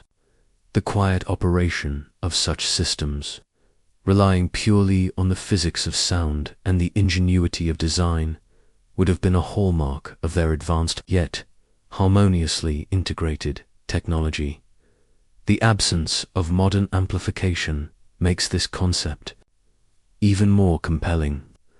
This lost art of long-distance acoustic communication was achieved through an intrinsic understanding of material properties, atmospheric conditions, and precise architectural or geological manipulation. It speaks of a civilization deeply attuned to the natural world, able to harness its inherent properties for complex, logistical, and intellectual needs. Such a subtle method of communication would leave little archaeological evidence in the conventional sense, as it relied on principles of sound rather than durable physical components, preserving its mystery. Yet, the persistent tales of ancient peoples communicating over vast distances, or specific sites holding unusual auditory properties, offer a gentle invitation to explore these fascinating possibilities. This mastery over sound waves, allowing for subtle yet effective communication across expansive regions, demonstrates a profound understanding of the unseen forces that bind our world together. The echoes of distant voices, carried by ancient ingenuity and the very contours of the earth, lead us to ponder how vast amounts of information were not just transmitted through sound, but how they were meticulously stored and preserved, not just through ephemeral signals, but through tangible yet abstract records that held the very essence of their knowledge. Quipu codes, data storage, and information machines, in the quiet endeavor to tame the fleeting nature of memory and preserve the vast accumulating currents of knowledge. Humanity has, across the ages, devised ingenious methods for recording and retrieving information, from the earliest cave paintings to the sprawling digital libraries of today. Yet, nestled within the enigmatic remnants of a highly organized ancient civilization, particularly the Inca Empire in the Andes, lies a unique and profoundly complex system of knotted chords known as the quipu, which gently beckons us to reconsider our understanding of ancient data storage and information machines. Unlike the written scripts or cuneiform tablets of other great civilizations, the quipu, derived from the Quechua word for knot, presents itself as a tactile, three-dimensional array of information. Its intricate patterns of knots, colors, and ply hinting at a sophistication that far transcends simple mnemonic devices or basic counting aids. A quipu typically consists of a main horizontal chord from which numerous pendant chords hang, often with subsidiary chords branching off, creating a cascading structure of textual threads. The true marvel lies in the seemingly endless variations. The type of knot, single, long, or figurate, its position on the chord, the direction of the knot's twist, the color of the chord itself, the way chords are grouped, and even the ply, the number of strands twisted together of the individual fibers. While historical consensus has largely understood quipus as primarily recording numerical data such as census figures, astronomical observations, tax records, and inventory of goods within the vast Inca Empire, a growing body of theory suggests that their true capacity was far more profound. What if these meticulously crafted chord assemblies were not just statistical ledgers, but a tangible, almost mechanical, form of information processing and storage, capable of encoding vast amounts of diverse data, including complex historical narratives, legal codes, sacred rituals, and even philosophical concepts? The subtle evidence for this lies in the sheer intricacy of some quipus, where numerical interpretations alone fall short of explaining their dense patterning. Imagine a highly specialized class of record keepers, known as quipucameocs, not merely as scribes, but as quiet human computers, capable of reading and writing these complex data structures with remarkable fluidity, translating the tactile information of knots and chord arrangements into a coherent narrative or comprehensive report. This would require an extraordinary level of training and a universally understood set of coding principles, a silent language understood by touch and sight. The mechanical aspect of the quipu is not in any moving parts, but in its systematic, repeatable, and logical arrangement, akin to an analog computer whose program is etched into its physical form. Each knot, each chord, each color could be seen as a binary or multi-value digit, a unit of information arranged in a precise sequence, allowing for complex calculations or the meticulous encoding of stories. The very act of tying and untying knots, or adding and removing chords, might have been a physical method of processing or updating information, making the quipu a dynamic, living database rather than a static record. The potential for such a system to store historical narratives is particularly captivating. How might the rise and fall of empires, the lineage of rulers, or the wisdom of ancient prophecies be encoded into the subtle variations of a knotted chord? Perhaps specific knot sequences represented certain verbs or nouns, while the color of a chord indicated a category of information, and its position signified a temporal or hierarchical relationship. This would elevate the quipu from a simple accounting tool to a true, non-alphabetic form of writing, a tangible information machine capable of preserving a civilization's entire knowledge base. Such a sophisticated system for ancient data management would have been indispensable for a civilization as vast and organized as the Inca Empire, which, despite lacking a written script in the conventional sense, managed a highly complex logistical and administrative network If the quipu was indeed a form of mechanical information storage, its implications for a lost global civilization are vast. Imagine if this system, or variations of it, were a universal standard, a global language for data management that transcended local dialects. It would allow for the seamless transmission of complex information across vast distances, facilitating governance, resource allocation, and the sharing of scientific or philosophical breakthroughs on a planetary scale.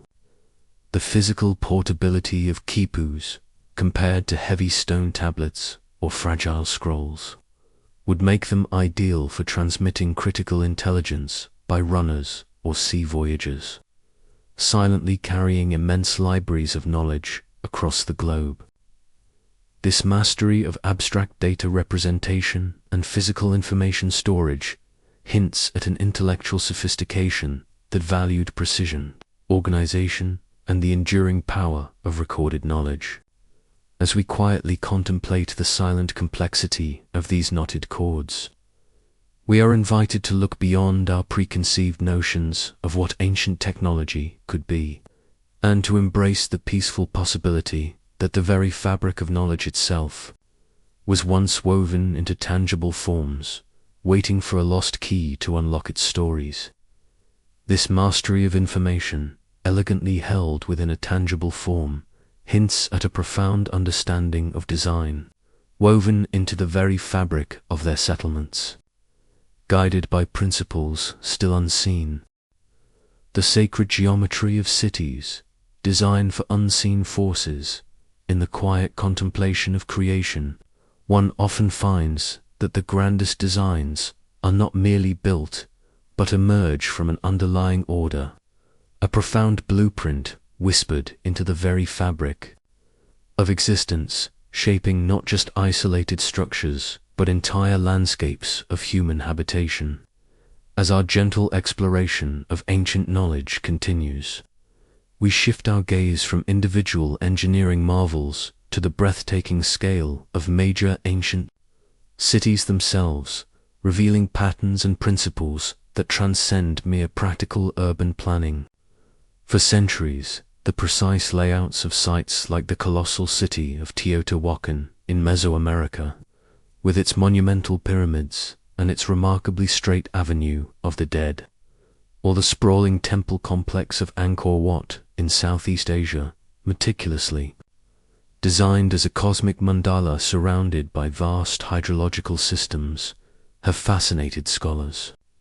Yet, beyond their awe-inspiring scale and traditional interpretations as religious centers or administrative hubs, a captivating theory suggests that these and certain other lost urban centers were laid out according to profound geometric principles and energetic alignments, hinting at a deep understanding of unseen forces and a deliberate design for harmony or even subtle power generation. This concept broadens our understanding of engineering to encompass large-scale urban planning, where the entire city was conceived as a living mechanism, intricately connected to the very energies of the earth and sky. It moves beyond simple astronomical alignments, although these were undoubtedly important, to suggest a more esoteric, yet equally scientific, application of cosmic and telluric forces. Imagine the precise grid of Teotihuacan where its main axis deviates ever so slightly from true north, but aligns instead with the setting point of the Pleiades, or perhaps more subtly, with a specific energetic meridian of the Earth. What if this meticulous orientation, combined with the precise angles and proportions of its massive structures, was designed not just for symbolic reverence, but to channel or resonate with the planet's magnetic fields or telluric currents, much like the pyramids themselves? The very act of laying out a city with such geometric precision, adhering to principles like the golden ratio or specific sacred angles, could have created a vast, integrated energetic circuit, fostering an environment of profound harmony and subtle vibrancy for its inhabitants. Consider the intricate water systems and temple placement within Angkor Wat, where the vast moats and reservoirs might have served not just for irrigation or defense, but as integral components in a grand, energetic system, perhaps acting as condensers or resonators for subtle energies flowing through the landscape. The very layout, often interpreted as a microcosm of the universe, might have been a functional design to create a stable, harmonious environment, enhancing the well-being of its population and the efficacy of its spiritual practices. This suggests that the sacred geometry of cities was not merely symbolic, it was functional, a deliberate design for equilibrium. This level of planning hints at an intellectual sophistication that understood the profound connection between geometry, cosmology, and the unseen energies that permeate our world. A network of shared understanding that transcended local knowledge. Furthermore, the integration of specific materials within these urban designs could have played a crucial role. Perhaps certain types of stone, with their unique crystalline structures or conductive properties, were strategically placed at nodal points within the city grid to amplify or direct these subtle energies. One might ponder whether specific subterranean passages or chambers, seemingly ceremonial or enigmatic, were in fact parts of this larger, energetic system, acting as conduits or focal points for the city's unseen pulse.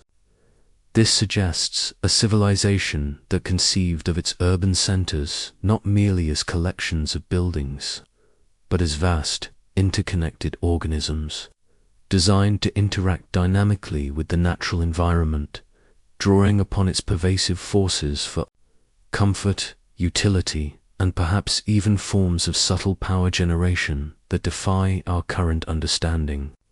This would provide energy for their long-duration lighting, their efficient heating systems, or even contribute to the self-regulating aspects of their advanced plumbing and agricultural systems, all seamlessly integrated into the urban fabric.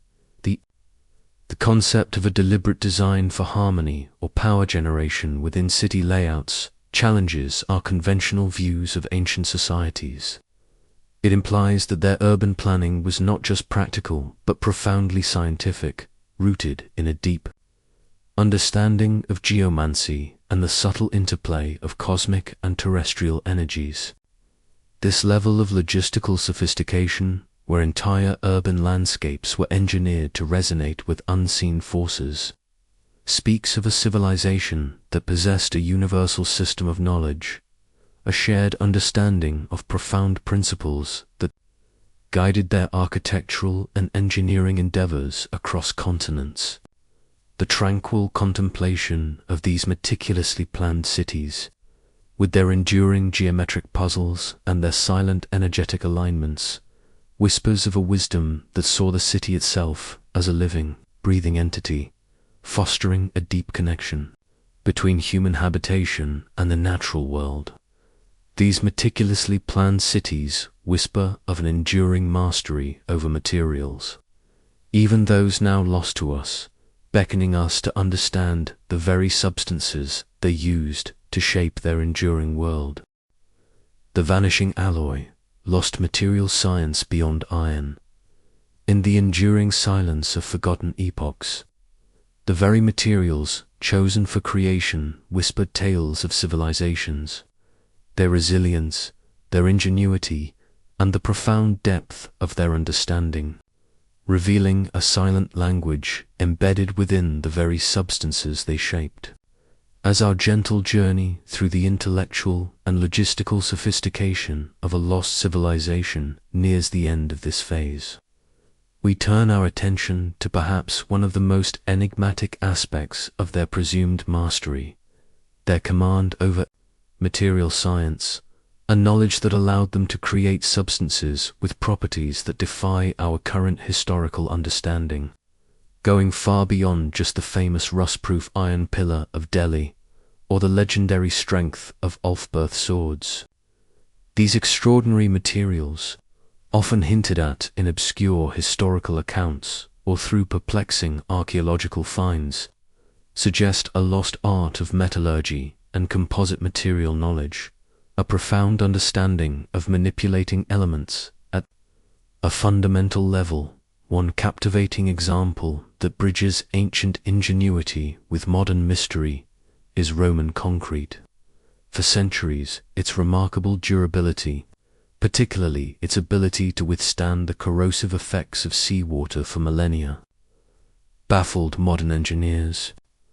Only recently has contemporary research begun to unravel its secrets, discovering that the specific volcanic ash used, combined with unique mixing techniques, allowed it to form a self-healing crystalline structure, far superior to anything achievable until now.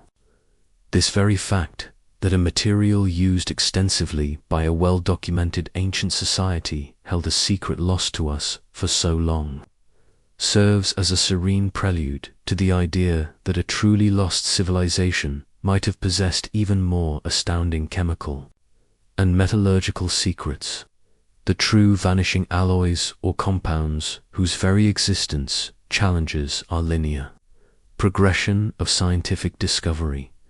Consider the persistent whispers of lost flexible glass formulas.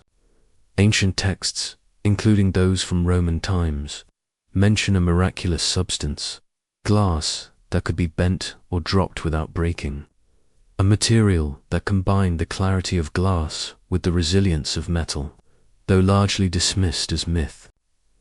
What if this vitrum flexile was not a fantasy, but a lost reality? Such a material would demand an almost unimaginable control over molecular structure, allowing glass to retain its transparency while acquiring ductility, perhaps through the addition of an unknown ancient alloy or a unique firing process that altered its atomic arrangement. This would represent a mastery over material properties at a level we are only now beginning to achieve with advanced polymers or metamaterials, hinting at a profound understanding of physics and chemistry far beyond our conventional timelines.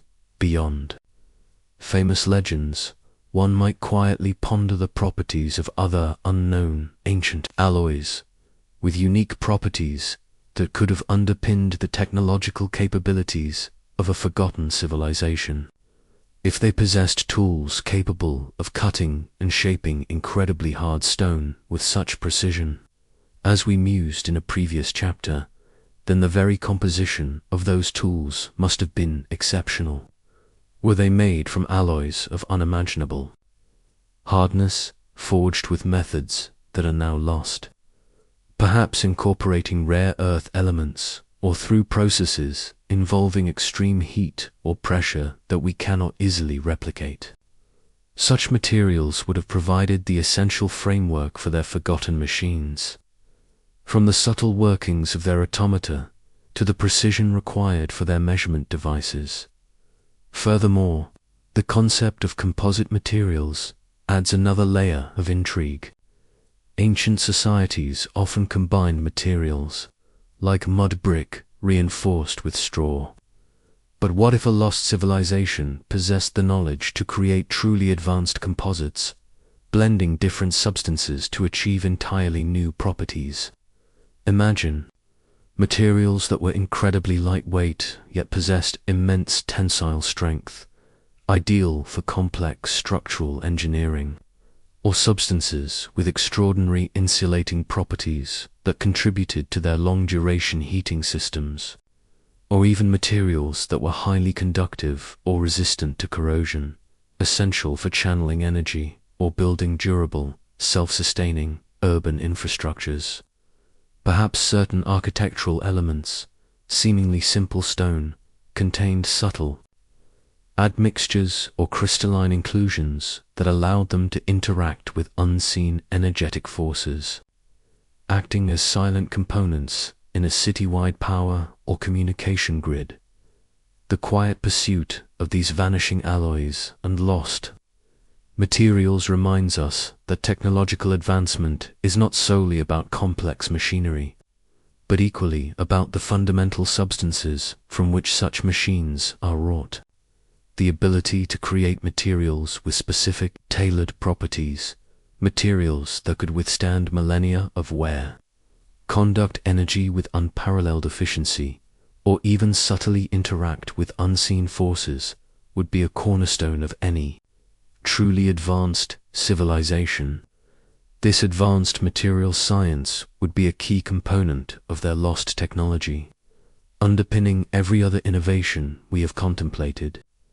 From the resonant pyramids to the automated water systems and the subtle optical devices, it suggests a civilization that possessed a comprehensive scientific understanding of the very fabric of existence, capable of transforming raw elements into tools and structures that served their sophisticated needs with enduring perfection.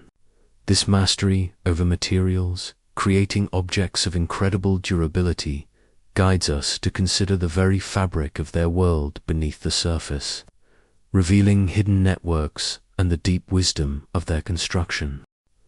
The magnetic monoliths, geodetic energy markers, the very sphere beneath our feet hums with unseen currents, a vast and intricate web of magnetic fields and subtle energies, a pervasive pulse that silently orchestrates the natural world.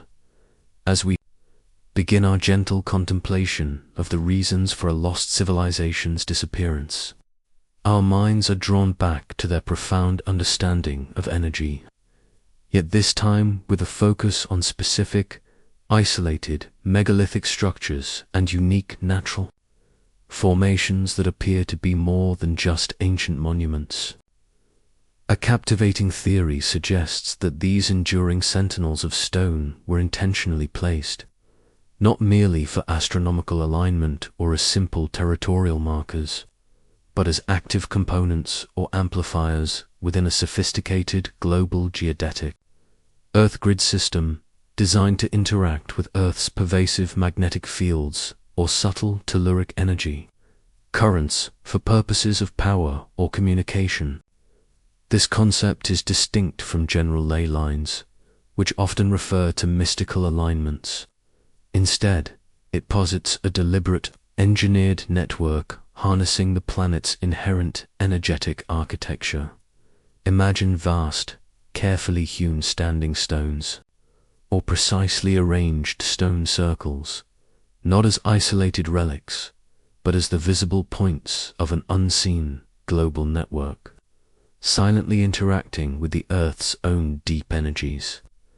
These magnetic monoliths could have been designed to act as resonators, drawing in subtle electromagnetic currents from the surrounding landscape and concentrating them at specific nodal points. The selection of materials for these monoliths, often granite or quartz-rich stones known for their piezoelectric properties, aligns peacefully with the idea that their very composition was integral to their function. Perhaps the natural magnetic properties of certain rocks, combined with their precise shaping and orientation, allowed them to subtly influence or direct the flow of energy across immense distances, creating a palpable energetic signature in their vicinity. This would reintroduce a global energy concept, but one specifically focused on these structures as markers or components of a larger, forgotten machine, a planetary-scale engine humming quietly with unseen power. Consider the meticulous placement of certain megalithic structures in seemingly remote or strategically potent geographical locations, often at points where geological fault lines intersect, or where anomalies in the Earth's magnetic field are detected. What if these locations were chosen not by chance, but by an advanced understanding of geomancy and planetary energy dynamics? The monoliths, acting as precise antennae, could have been designed to tap into these natural energetic reservoirs, channeling this subtle power for various societal needs.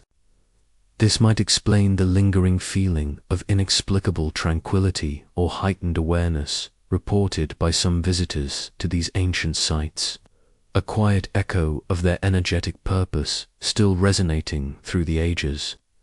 The sheer effort involved in quarrying, transporting, and erecting these colossal stones, sometimes weighing many tons, suggests a purpose far beyond simple ritual or territorial marking. It implies a critical function within a grander, integrated system. Furthermore, these geodetic energy markers could have played a crucial role in long-distance communication, building upon the principles of acoustic communication we explored earlier, but now facilitated by an earthbound resonant network. Imagine specific tones or vibrations being introduced at one monolith, which would then propagate through the Earth's subtle energy grid, picked up and amplified by other distant monoliths in the network, creating a form of planetary-scale energetic telegraph. This communication would be silent, instantaneous, and pervasive, allowing a lost civilization to coordinate vast projects, transmit vital warnings, or share knowledge across continents without the need for physical infrastructure, like wires or radio waves. The very Earth itself would serve as the medium, activated and directed by these precisely placed, energetic beacons. The distinction from general ley lines is crucial here. While ley lines often describe straight alignments of ancient sites, suggesting pathways, the geodetic system theory delves deeper, proposing a functional, energetic interaction. It posits that these monoliths were not just aligned with energy lines, but actively manipulated or focused the energy within these lines, acting as components of a vast, intelligent machine. This suggests a profound knowledge of earth sciences, electromagnetism, and perhaps even quantum physics, long before their formal discovery in our modern era. The quiet, enduring presence of these ancient stones, weathering millennia of elements, serves as a silent testament to a wisdom that understood how to build not just on the earth, but with the earth, creating structures that resonated with its living pulse. These silent, powerful markers hint at a grand understanding of Earth's energies, their purpose fading into the quiet mystery of a lost age. But as we reflect on such immense knowledge and the power it implied, we're led to ponder the ultimate expression of control, the manipulation of the very climate, a testament to their deep connection with the planet itself. The climate clock, ancient weather manipulation theories, the heavens themselves unfold a grand and unpredictable drama above us, a ceaseless ballet of sun and cloud, wind and rain, shaping landscapes and destinies with an elemental power that humbles even the most ambitious human endeavors. As we quietly contemplate the reasons for the disappearance of an advanced lost civilization, our minds are drawn to the ultimate expression of environmental control, the profound mastery over regional weather patterns, while the notion of humans influencing the vast forces of the atmosphere seems to belong firmly in the realm of modern science fiction. Ancient myths and intriguing historical theories gently suggest that certain forgotten civilizations, with their deep understanding of unseen energies and natural processes, possessed not merely a profound understanding of, but perhaps even some subtle level of influence over, the very climate around them, perhaps through a form of large-scale, atmospheric engineering or incredibly precise cyclical predictions. Imagine a society that lived in such harmony with its environment that it could anticipate and subtly guide the coming of the rains or the dissipation of a storm, not through magical incantation, but through an advanced application of principles now lost to us. We hear echoes of this in countless ancient legends, deities who bring forth the deluge or command the winds, shamans who summon rain in times of drought. What if these tales, stripped of their supernatural veneer, are distant memories of a technology that understood how to create atmospheric conditions conducive to desired weather phenomena. This would extend far beyond simple cloud seeding, which we ourselves now understand to encompass a far more integrated and elegant approach. Perhaps vast, geometrically precise structures, like the terraced gardens we explored earlier, or the colossal pyramids, were designed not only to generate or channel energy, but also to create subtle thermal updrafts or pressure differentials that could influence localized air currents, gently guiding moisture-laden winds towards parched lands or diverting destructive storm fronts away from populous centers. Consider the immense energy inherent in atmospheric systems. To influence them would require an equally immense, yet perhaps subtly harnessed, power.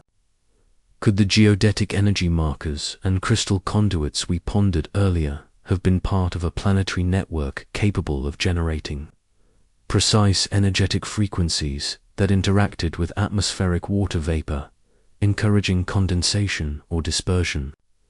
This form of climate clock would involve not a linear ticking, but a deep, cyclical understanding of long-term meteorological patterns, perhaps correlating with cosmic cycles or planetary alignments. This would enable them to predict droughts or periods of intense rainfall with uncanny accuracy, allowing them to proactively adapt their agriculture and urban planning, or even to intervene with gentle, large-scale atmospheric engineering to mitigate extremes. This level of environmental manipulation, whether through subtle energetic interactions or precise hydrological interventions, would represent the ultimate environmental control capability for any civilization, allowing them to thrive even in challenging climates or periods of unpredictable natural shifts. The subtlety of such a technology is key. It would not be about violent, destructive interference, but about an exquisite understanding of atmospheric dynamics and a gentle guiding hand. Leveraging the Earth's own inherent energies, perhaps vast water bodies, meticulously managed reservoirs, or even large-scale evaporation systems could have been used to subtly alter local humidity levels, influencing cloud formation or preventing the onset of desertification. The integration of this environmental control with their automated agricultural systems would be seamless, ensuring bountiful harvests year after year, guaranteeing the sustenance of their population regardless of external meteorological whims. This quiet mastery over the elements suggests a civilization that had transcended the simple struggle against nature, achieving a profound partnership with it, shaping their world with a gentle, intelligent touch. The concept of ancient weather manipulation, while extraordinary, resonates with the other advanced capabilities we have quietly contemplated: their command over materials, their precise measurement systems, and their utilization of unseen Earth energies. It paints a picture of a civilization whose holistic approach to technology allowed them to live in deep harmony with their planet, managing its resources and influencing its cycles to ensure long-term stability and prosperity. The disappearance of such a profound knowledge, such a critical ability, adds another layer of profound mystery to their fading echo. As we gently rest our thoughts on their astonishing potential to influence the very skies, we are left with a peaceful wonder at what could be, and a quiet sense of the vast knowledge that may yet lie hidden beneath the surface of our understanding. As we contemplate their mastery over nature, a profound question arises: why did this incredible knowledge, these marvelous machines, eventually fall silent, their grand symphony fading into the mists of time? The grand disconnect. Why the machines fell silent, even the grandest civilizations, Their achievements, stretching towards the heavens, are woven into the delicate tapestry of time, destined, perhaps, for their own quiet dissolution, a gentle fading into the mists of history. As our serene journey through the echoes of a lost advanced civilization deepens, we are brought to the most profound and quiet question of all. Why did these incredible machines, these marvelous systems, eventually fall silent? Why did the meticulous urban harmony, the self-regulating agriculture, the pervasive energy systems, and the profound knowledge networks we have so peacefully explored cease to operate? We contemplate various gentle theories for this disappearance, focusing on a peaceful, gradual loss rather than violent cataclysm, seeking solace in the enduring mystery rather than unsettling disruption. The silence of these machines prompts a profound sense of introspection, addressing the central lost aspect of this remarkable civilization. One quiet theory suggests a slow societal decline, not born of war or famine, but perhaps from an internal shift, a gradual loss of purpose, or a deep, collective contentment that slowly diverted attention from the maintenance of such intricate systems.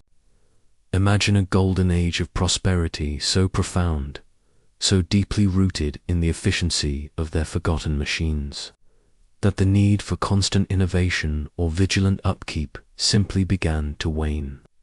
Perhaps the very self-sustaining nature of their technology led to a subtle complacency, a forgetting of the arduous intellectual and practical labor that first brought these marvels into being.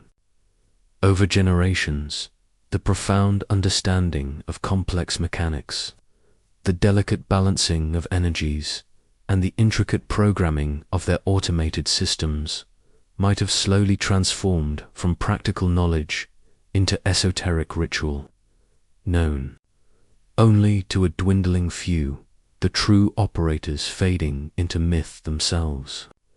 The society might have simply drifted, gently, away from the imperative of technological advancement, embracing other forms of communal or philosophical fulfillment, allowing the machines to quietly hum themselves into disrepair as the subtle wisdom to repair them gradually faded.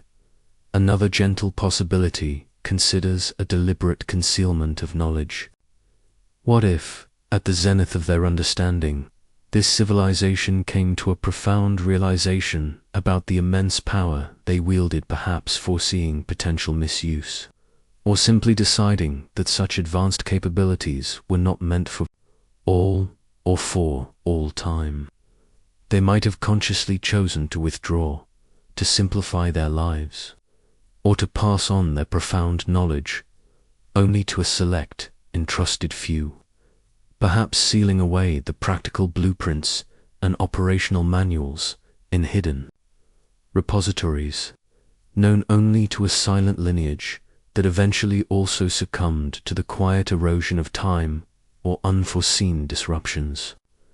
This would not be a catastrophic end, but a peaceful disengagement, a conscious decision to let the grand symphony of their technology gently fade from the global stage, preserving the purity of knowledge by making it inaccessible to those who might misunderstand or misuse its delicate power. The great machines might have been decommissioned with a quiet dignity, their purpose fulfilled, their secrets locked away in the earth, awaiting a distant, contemplative rediscovery. A third theory delicately points to a gradual fading due to changing environmental conditions, not a sudden, destructive shift, but a subtle, imperceptible alteration of the planetary equilibrium over centuries.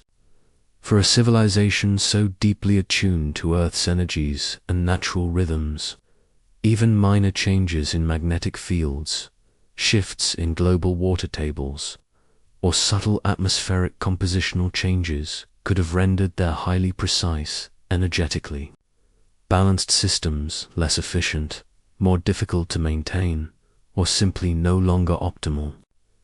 For instance, If their crystal conduits relied on specific frequencies of Earth energy, a slow geophysical shift might have subtly detuned their network.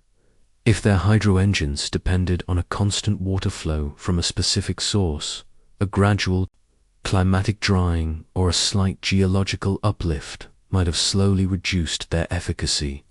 This would lead not to a violent breakdown, but to a gentle disengagement, as the effort to keep the machines humming outpaced their diminishing returns, leading to their quiet abandonment rather than a desperate struggle to save them. The very harmony they had created might have slowly become incompatible with an evolving planet, leading to a peaceful, graceful surrender of control. Finally, perhaps the simplest, yet most profound, theory lies in a loss of understanding across generations. The most advanced technologies often become so integrated, so seamlessly woven into the fabric of daily life, that their underlying principles are no longer actively taught or fully grasped by the general populace. If the initial builders and maintenance experts were specialized, their knowledge might have become increasingly esoteric, passed down perhaps through oral tradition or through the highly abstract quipu codes that eventually became indecipherable without the living key. As generations passed, the machines continued to function, requiring minimal intervention, leading to a collective forgetting of how they worked, only that they worked. When a component eventually failed, or a system required recalibration, the practical knowledge to address it was simply gone. The mighty mechanisms then slowly seized up, one by one, with a quiet resignation, their grand purpose fading into the mists of unknowing. The intricate dance between human intellect and advanced mechanics gradually simplified, until only the silent, monumental husks remained, awaiting our gentle, wandering gaze. This peaceful acceptance of the unknown, of a knowledge that simply faded like a dream at dawn, reinforces that the true value is not in answers, but in the contemplative beauty of the enduring mystery itself, prompting a final, unifying contemplation, drawing all the threads of our journey together into a peaceful embrace of the profound unknown, the echoes in the dust, our connection to the unwritten past, as the gentle currents of our exploration flow towards their peaceful convergence. We find ourselves standing at the precipice of a profound realization, gazing back across the intricate tapestry of what might have been. Our journey through the veiled whispers of a lost civilization has guided us through a series of captivating contemplations, each a quiet thread weaving into a larger, more intricate pattern, inviting us to embrace a vision of history far richer and more complex than conventionally imagined. We began by pondering the subtle energies that Earth itself might harbor, from the deep resonant hum within colossal pyramids and the efficient harnessing of geothermal warmth to the precise channeling of these forces through ancient crystal conduits.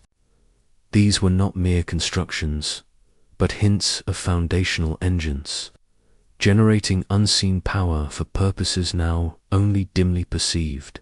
From these energetic foundations, our minds then drifted to the fascinating possibilities of automated and life-sustaining systems that quietly manage the daily rhythms of their civilization. We explored the serene efficiency of terrace gardens and hyper engines, suggesting automated agriculture that fed vast populations with an elegant simplicity, and the silent precision of water clock weavers, overseeing the passage of time without a visible hand.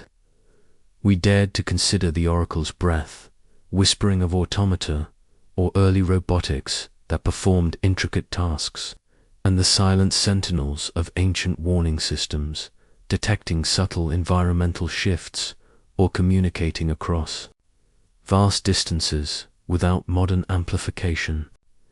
The very act of seeing and understanding the world through forgotten lenses hinted at advanced optical devices, while the idea of perpetual flames and highly efficient heating systems spoke of an enduring mastery over environmental comfort, culminating in the urban harmony of advanced plumbing and sanitation, ensuring health and well-being on a grand, public scale. These were integrated systems, seamlessly woven into the very fabric of their daily existence, revealing a holistic approach to technological integration. The threads then lengthened, extending into communication, knowledge, and global networks, painting a picture of an interconnected world. The idea of universal measurement and standardization through global grid markers, suggesting a shared technical language across continents, provided a quiet bedrock for vast coordination. We listened to the subtle theories of soundscape sculptors, harnessing the Earth's acoustics for long-distance communication, allowing voices to travel across miles through natural or engineered resonance. The enigmatic Kipu codes revealed a unique system of data storage and information machines, a tangible, almost mechanical method for encoding and retrieving vast amounts of knowledge, from census figures to historical narratives, hinting at a profound ancient data management and information technology. And the very sacred geometry of cities whispered of designs for unseen forces, laid out according to profound energetic alignments, suggesting a deliberate plan for harmony or even subtle power generation that broadened our understanding of engineering to encompass large-scale urban planning informed by subtle planetary energies. Finally, our journey led us to the quiet mystery of the vanishing alloy, exploring the notion of lost material science beyond familiar examples, contemplating substances like flexible glass or unknown ancient composites with unique, seemingly impossible properties that would have underpinned all their technological feats. This consistent presence of forgotten machines, these recurring patterns of highly advanced, yet often subtly integrated, technology across diverse domains and geographies, stands as a gentle challenge to simplistic historical narratives. It encourages us to look beyond the linear progression of discovery and to accept a more complex, layered past, where humanity, or perhaps an advanced predecessor, might indeed have possessed profound knowledge that has since receded from our collective memory. This synthesis of evidence, though theoretical, leads not to unsettling questions, but to a philosophical acceptance of the unknown, a peaceful acknowledgement that the tapestry of time holds many threads that are yet to be rediscovered or fully understood. The echoes in the dust, those silent remnants and intriguing whispers from ancient sites, resonate not as isolated anomalies, but as a cohesive understanding, a continuous thread of ingenious design and profound wisdom that spans across vast epochs. Our connection to this unwritten past lies not in definitive answers, but in the contemplative beauty of the questions themselves, in the quiet wonder inspired by the possibility of a forgotten grandeur. This journey, therefore, is not about solving every mystery, but about fostering a sense of peaceful acceptance of the unknown, reinforcing that the true value is found in the very act of contemplation, in allowing our minds to gently wander through the infinite possibilities of what once was. And as we rest in this tranquil understanding, we are ready to embrace the final echoes of this ancient world, a quiet farewell to the profound whispers they leave behind. The loom of eternity, embracing the unspoken story, as the hushed whispers of forgotten ages gently settle, and the faint echoes of ancient marvels begin to recede. We find ourselves at the culmination of a contemplative journey, one that has unfolded across the vast, silent landscapes of deep time, Our exploration has traced the faint outlines of a profound possibility that humanity, or perhaps a predecessor, once reached a zenith of knowledge and technological sophistication that now lies veiled beneath the dust of millennia. This odyssey has invited us to look beyond the simplistic narratives of history, to ponder the vastness of human potential, recognizing that the capacity for ingenious creation and holistic understanding may be an enduring, cyclical aspect of existence itself.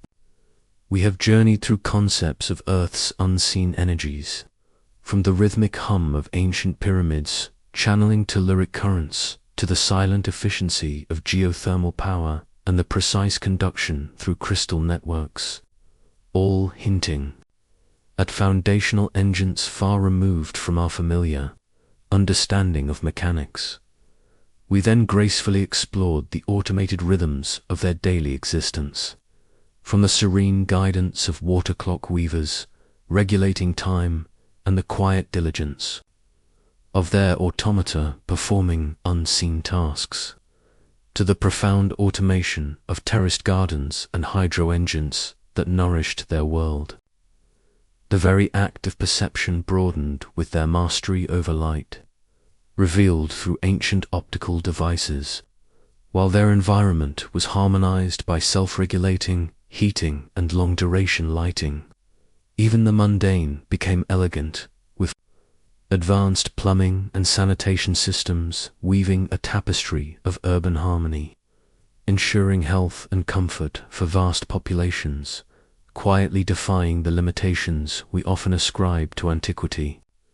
These were not fragmented inventions, but components of an integrated, self-sustaining world, a testament to a holistic approach to technological integration. Our contemplative journey deepened as we pondered their global reach, delving into the precise language of universal measurement and standardization, suggesting an interconnected world bound by shared technical benchmarks. We listened to the subtle theories of long-distance acoustic communication, where vast landscapes were sculpted to carry whispers across miles, and marveled at the enigmatic Kipu codes, tactile machines for data storage and information processing, hinting at a lost art of ancient data management. The very cities themselves, laid out with sacred geometry, revealed a design for unseen forces, a profound understanding of energetic alignments woven into their urban planning. And finally, we contemplated the mystery of the vanishing alloy, a lost material science that allowed for the creation of substances with properties that defy our modern grasp, underpinning all their grand endeavors. Now, as these quiet threads of possibility gently intertwine, they converge upon a singular, profound realization that the true value of this journey lies not in definitively answering every question, but in the gentle contemplation of these deep questions themselves. The consistent presence of these forgotten machines across diverse cultures and epochs challenges the linear assumptions of our historical progression, subtly suggesting an overarching, silent blueprint, a universal understanding that may have surfaced, receded, and perhaps resurfaced across the ancient currents of time. It is a whisper from the past, reminding us that knowledge, like the very fabric of existence, is vast and endlessly layered. We may not fully decipher the intricacies of their crystal conduits or the precise mechanics of their perpetual flames, but in the peaceful act of wondering, we connect with the enduring mystery, and perhaps with a deeper part of ourselves. The very air we breathe carries the quiet breaths of countless generations, and the ground beneath us is infused with the cosmic dust of forgotten empires. These echoes, faint as they may be, are not unsettling, but rather a comforting testament to the boundless potential that has always resided within the human spirit, a potential that blossoms, then fades, only to be reborn in new forms. The story we have gently explored is not meant to create a new dogma, but to expand the quiet space within your own thoughts, inviting a sense of wonder and peaceful acceptance of the unknown. It encourages us to find beauty in the questions, to embrace the unspoken story that lies beneath the surface of the visible world, waiting to be sensed by a quiet mind. As the stars begin their slow, silent dance across the night sky, and the world outside softens into slumber, may the intricate gears of time and the silent wisdom of the unwritten blueprint gently carry you into the deepest, most peaceful dreams. Good night.